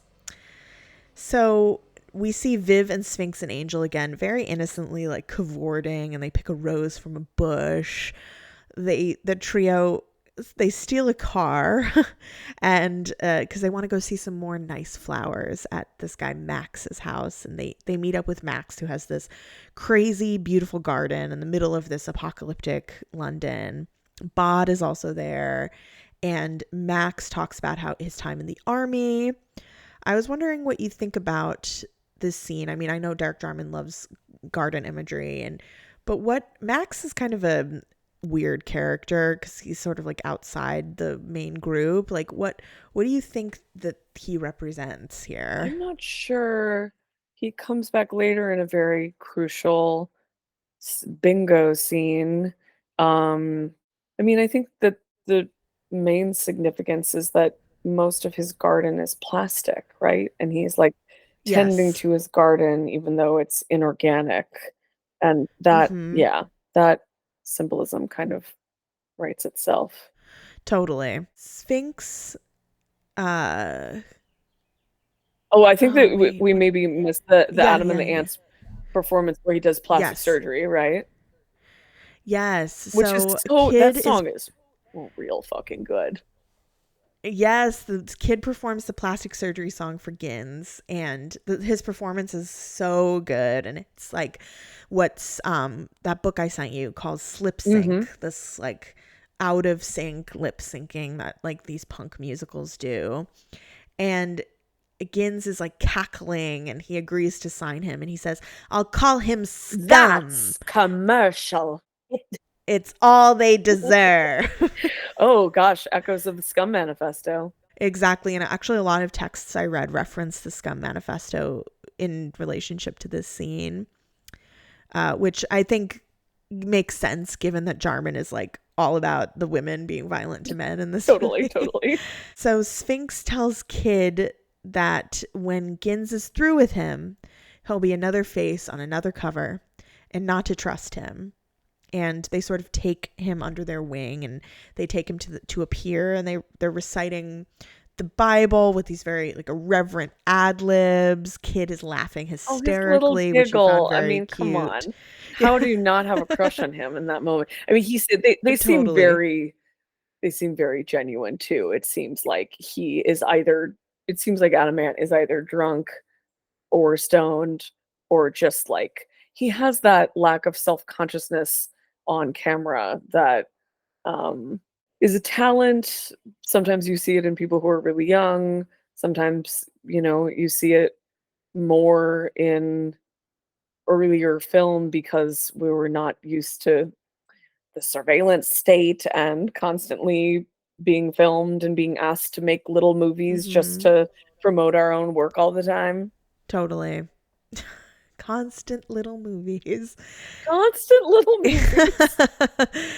This is a very interesting little speech here where Sphinx points to this high rise where he was born, and he says he was raised by television. He never saw the ground as a kid, and he freaked out the first time he saw flowers.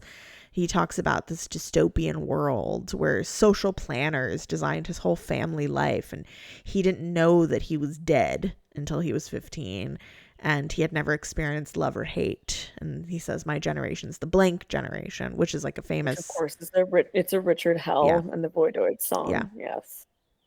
So, I mean, just more dystopia.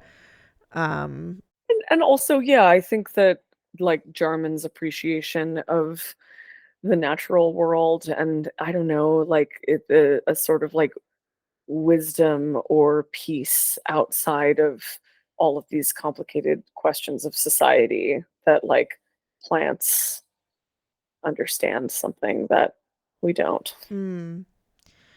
Back at the punk house, the girls are playing Monopoly, which it also feels heavily symbolic. Yeah.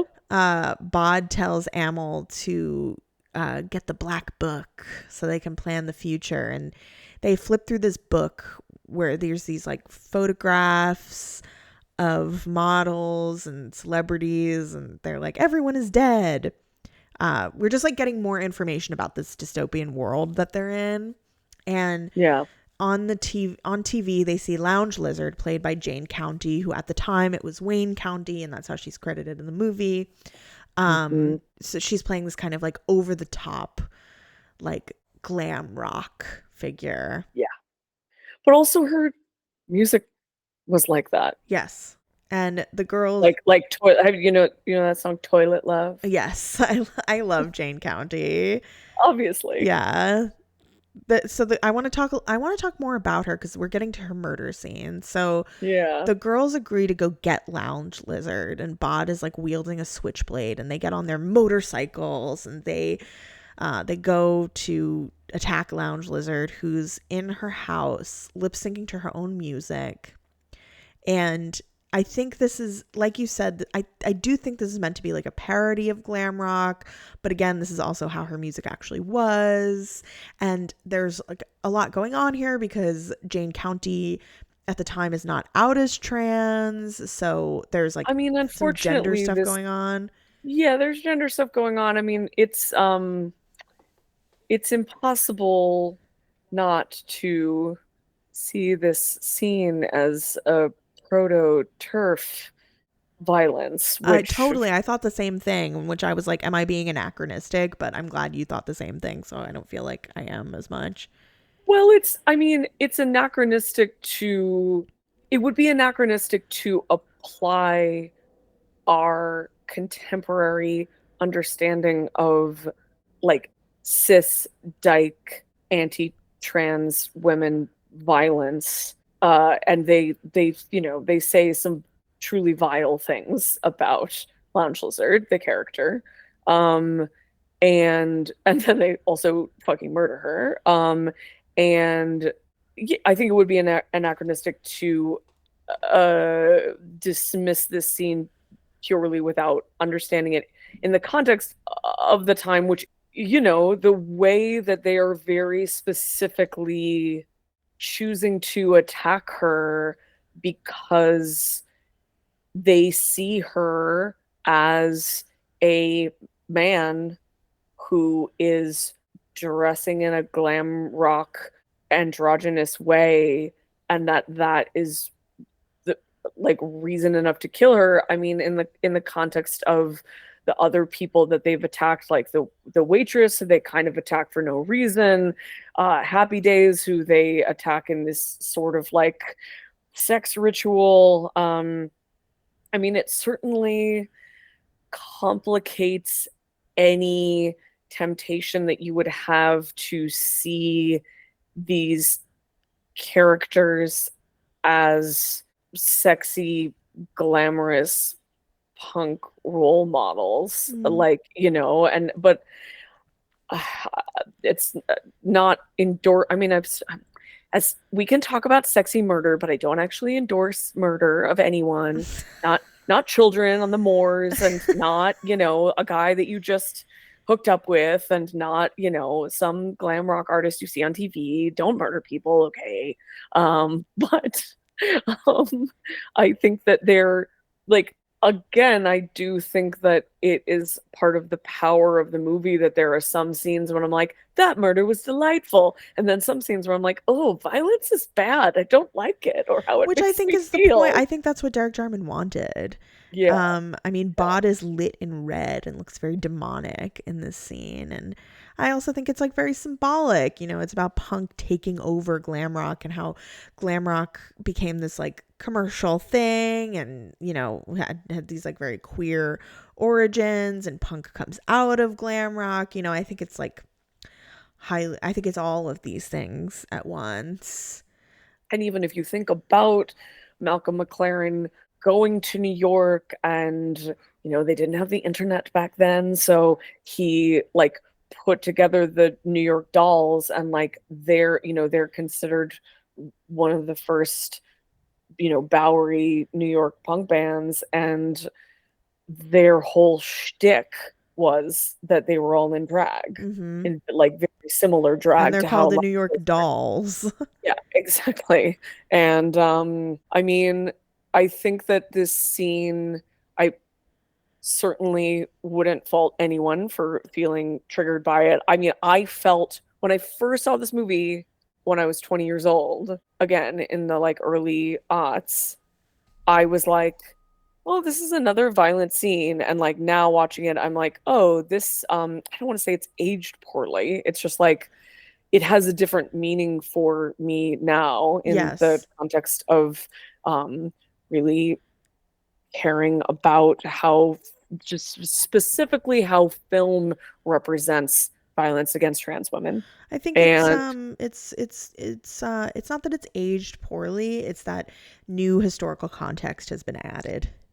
Totally. That makes you look at it differently.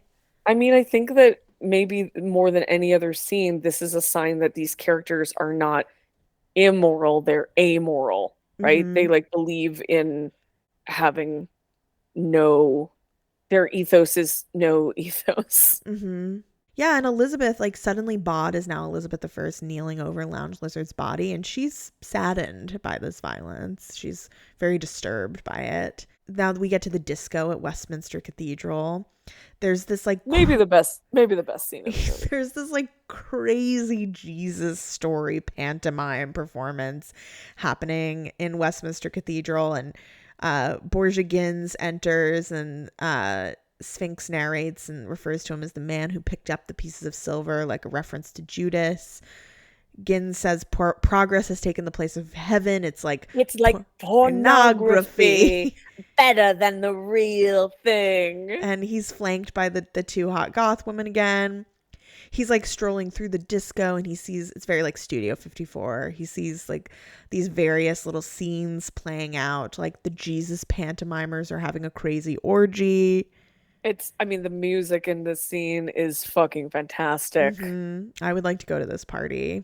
I mean, I really do feel, going back to what we were saying hours ago now, like this really feels like a party that you would throw. It's very blasphemous. That's so sweet. It also looks fun. Okay, it looks fun, which most cinematic orgies look like someone who has never been to an orgy. Totally. I talk about this in my book, Why Are People Into That? A Cultural Investigation of Kink. I have a chapter on orgies, and one of the things that I talk about is like from Westworld to even Eyes Wide Shut, like orgies are decadent. They're for the Illuminati. But I also feel like almost every movie or TV show I've seen that portrays an orgy, it's just very obvious to me that the filmmaker has never been to an orgy. Totally. and like this, absolutely, Derek Jarman had been to an orgy.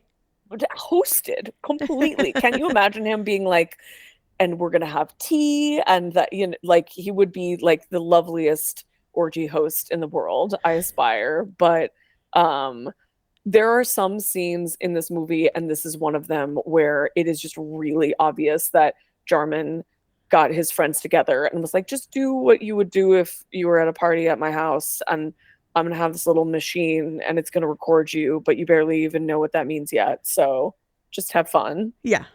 I feel like even the like naked people in masks in the Jordan ballet scene also just sort of seem like Jarman was like just like grabbed two of his boyfriends, like, so you've got a nice dick, so can I just put this Greek mask on you and you'll just stand by this trash fire? I mean, that's it. Don't worry about it. From all accounts, that is how it was like to make this movie. Yeah. This group of punk girls, the Slits, attack Gins's car and one of his goth girls, and they've got her like tied up in this like with barbed wire, and they're kind of playing Ring Around the Rosie like maypole style with her with the barbed wire. I would love to see a recreation of this scene at one of your parties, by the way. Oh, this is beautiful inspiration for a scene. I mean, I wonder if only we knew someone who would be willing to be tied up in barbed wire by a bunch of punk girls. Where will we find someone on I don't know anyone. I think people are going to be fighting over who gets to be the girl tied up with barbed wire. Okay, so back at the punk house, everyone lounges around. Amel is reading her new chapter to the group. Bod is topless, stroking Mad's head. And then Mad also carves the word love into Bod's back with a knife. Now, were you okay during the scene? Was this scene hard for you to watch? Speaking of scenes that need to be recreated. Yes, carving the word love with a knife. And it's so like low budge and fun. It's very Jello, actually. The blood looks like totally red paint. I mean, it is literally red paint. The best part of the scene, though, is definitely when she is like, get the salt. Yeah, she pours salt in the wound. And I mean, this is very like just that punk ethos of like destroying the barriers of the body, like piercing with safety pins, carving with knives. You know, it's very like abject and collapsing the boundaries of what you're supposed to do with your body. Absolutely. So Sphinx, Angel, and Viv go to Max's bingo hall while the other girls stay in, and Mad says she's going to get high and watch TV. At the bingo hall, these two old ladies are talking about someone's suicide, and one of them wins bingo and wins a supply of Jubilee knickers.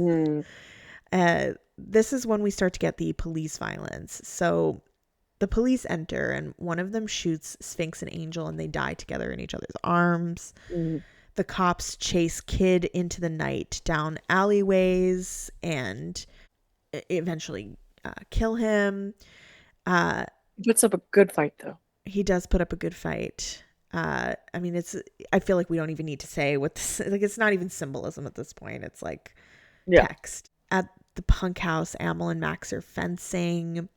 Bod is like brandishing an AK and, kind of MCs this little boxing match between Mad and Amel.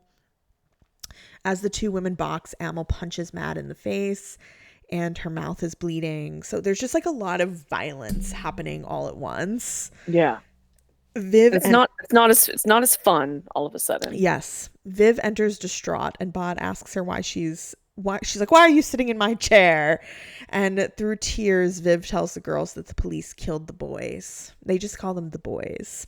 Yeah. And as this is happening, the police beat Kid to death. And now it's time for vengeance. Bod is making a firebomb, tells Viv. Another great line from this very quotable line from this movie is, "Don't cry, help me make these firebombs instead." Yeah. Exactly. Mad switches on the radio and Amel's Britannia song is playing. Mad, he knew it was going to be a hit. Right. Mad and Amel attack a police officer mercilessly, one of the police officers who killed the boys. and they beat him and castrate him, and Mad collapses sobbing. And that was actually improv. So Mad, Toya Wilcox actually just collapsed sobbing in this scene, like for real. And they kept it in the film. I think it works really well. Totally. It's very moving, and it's just like, she said it was just like an outpouring of rage, and like, you know, I mean, it just goes to show how she was really connecting with this character. The other cop, Crab is flirting with at the laundromat. And he's very, not to speak positively about a cop character, but he's a very striking face. Yes, he does. In Crab's she's wearing that classic punk image of Queen Elizabeth II, popularized by the Sex Pistols. They strip in the laundromat, which is very funny. And everything that she does in this movie, just like the way that she's like, oh boy, like, I'm gonna take my top off, and then she like also throws her shoes in the like in the washing machine, and then she says, what are you doing after the spin cycle? Which is a great pickup line that I will be using. That is a great pickup line. And she, you know, it's kind of like, I mean, again, this is this seduction of this cop that she knows like her friends are going to kill. And they go back to his house to fuck. And as they're post-coital, Krabs is like, we should get married. She's romantic. But then the doorbell rings, and he answers it, and Bod throws a bomb at him, which explodes and kills him immediately.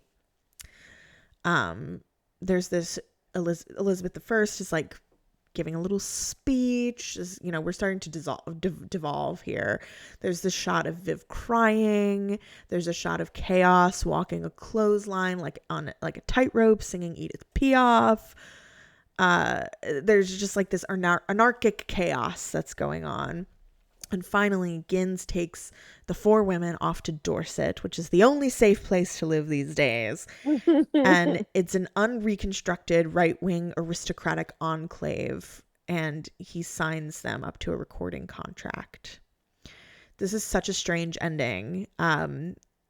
Gins, he's like taken them to this grand country home that he says used to be owned by aristocrats. Their girls are hanging out watching old Nazi rallies with Hitler, who's alive.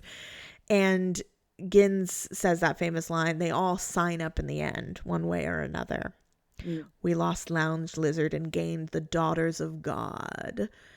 And Hitler, in German, declares himself to be a great artist, tantamount to Leonardo da Vinci. Before we get to the very end of the film, what do you make of this section? I don't fucking know, man. I really don't. I mean, I guess I'm just reading it as like the way that the right wing will co-opt the apocalypse and form these little enclaves, and you're gonna have to sell your soul if you want to be part of that enclave. Yeah, there's something very disturbing about seeing them all enjoying being in this other setting. And if I was going to read anything into it, it would just be that they never stood for anything at all. That's what I think it is. I think you really summed it up there. They never stood for anything at all. They're amoral. They all sign up in the end, one way or another. Yeah.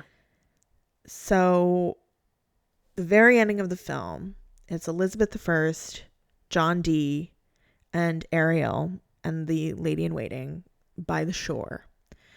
And the servant hands Ariel the large diamond from earlier in the film, while Ariel kind of like soliloquizes. And Ariel narrates Elizabeth and John Dee walking off into the distance, and they're back in this like pastoral 16th century setting. Really, can I tell you a short version of my John Dee story? Mm-hmm. Okay. So when I was living in England, 2002, 2003, I had a friend who had another friend visiting from America. And he contacted me and said, hey, my friend is visiting and she's wondering if you know where she can get some weed while she's in London. Mm-hmm. And I indeed knew. And she was like, great, can you meet me in front of the Tate Modern? And I was like, that's great. I love the Tate Modern was my favorite place to go when I lived in England because it's free, or it was free at the time. I don't know if it still is actually. And it's a modern art museum. It's on the Thames and it's in this old factory. So from the outside, it's like very brutalist, sort of imposing, sort of terrifying looking building. And then there's at the time there was this Olafur Eliasson installation where the ceiling was made of mirror, and Eliasson does all this like these light installations, and so he had made this half sun underneath the mirror on the ceiling, so it looked like a full sun in the reflection, and then piped like fog into the space, and people were encouraged to actually like lie down on the ground in this like enormous hall. And as a California girl living in London, I was really missing the sun. So it was this interesting thing where I was broke, but I could go to this museum for free and go inside to like lay down on the ground and worship the sun. So I meet up with this person. I've never met them before. And I give them this weed and they're like, oh, well, the reason that I wanted weed is that I actually brought these mushrooms from California. And my intention is that I'm going to do these mushrooms, and I'm actually really obsessed with John Dee, this like mystic who was, an advisor to Queen Elizabeth. And he's buried in the cathedral that is right across the Thames from the Tate Modern. So what I'm going to do is I'm going to come up in the art museum, and then I'm going to walk across this bridge that was new at the time called the Millennial Bridge, and go see if I can have a psychedelic like communion with John Dee. By the way, thanks for bringing me this weed. Do you want some of these mushrooms?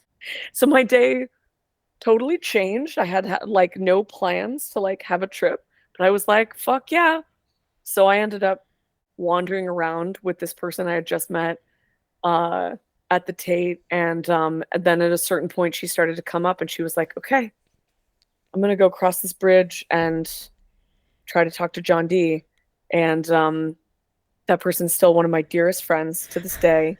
And I can't divulge the secrets of what John Dee said to her, but every time I watch this movie, I think about that. What a great story. I thought you'd like that. Yeah, I feel like that's a really good note to end on.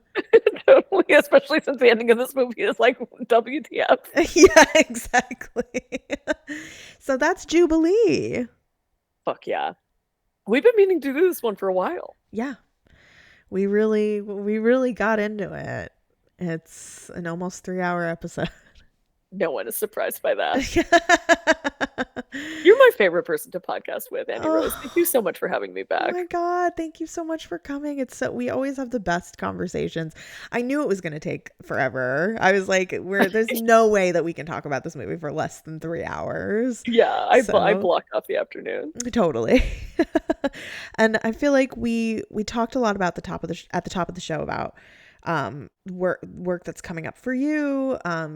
Buy Tina's book. I have a copy. I haven't started it yet, but I plan on it. I'm really excited to read it. I think it'll be up your alley. I think so. Yeah, of course. And you know where to find me. Girls Guts Giallo on Instagram.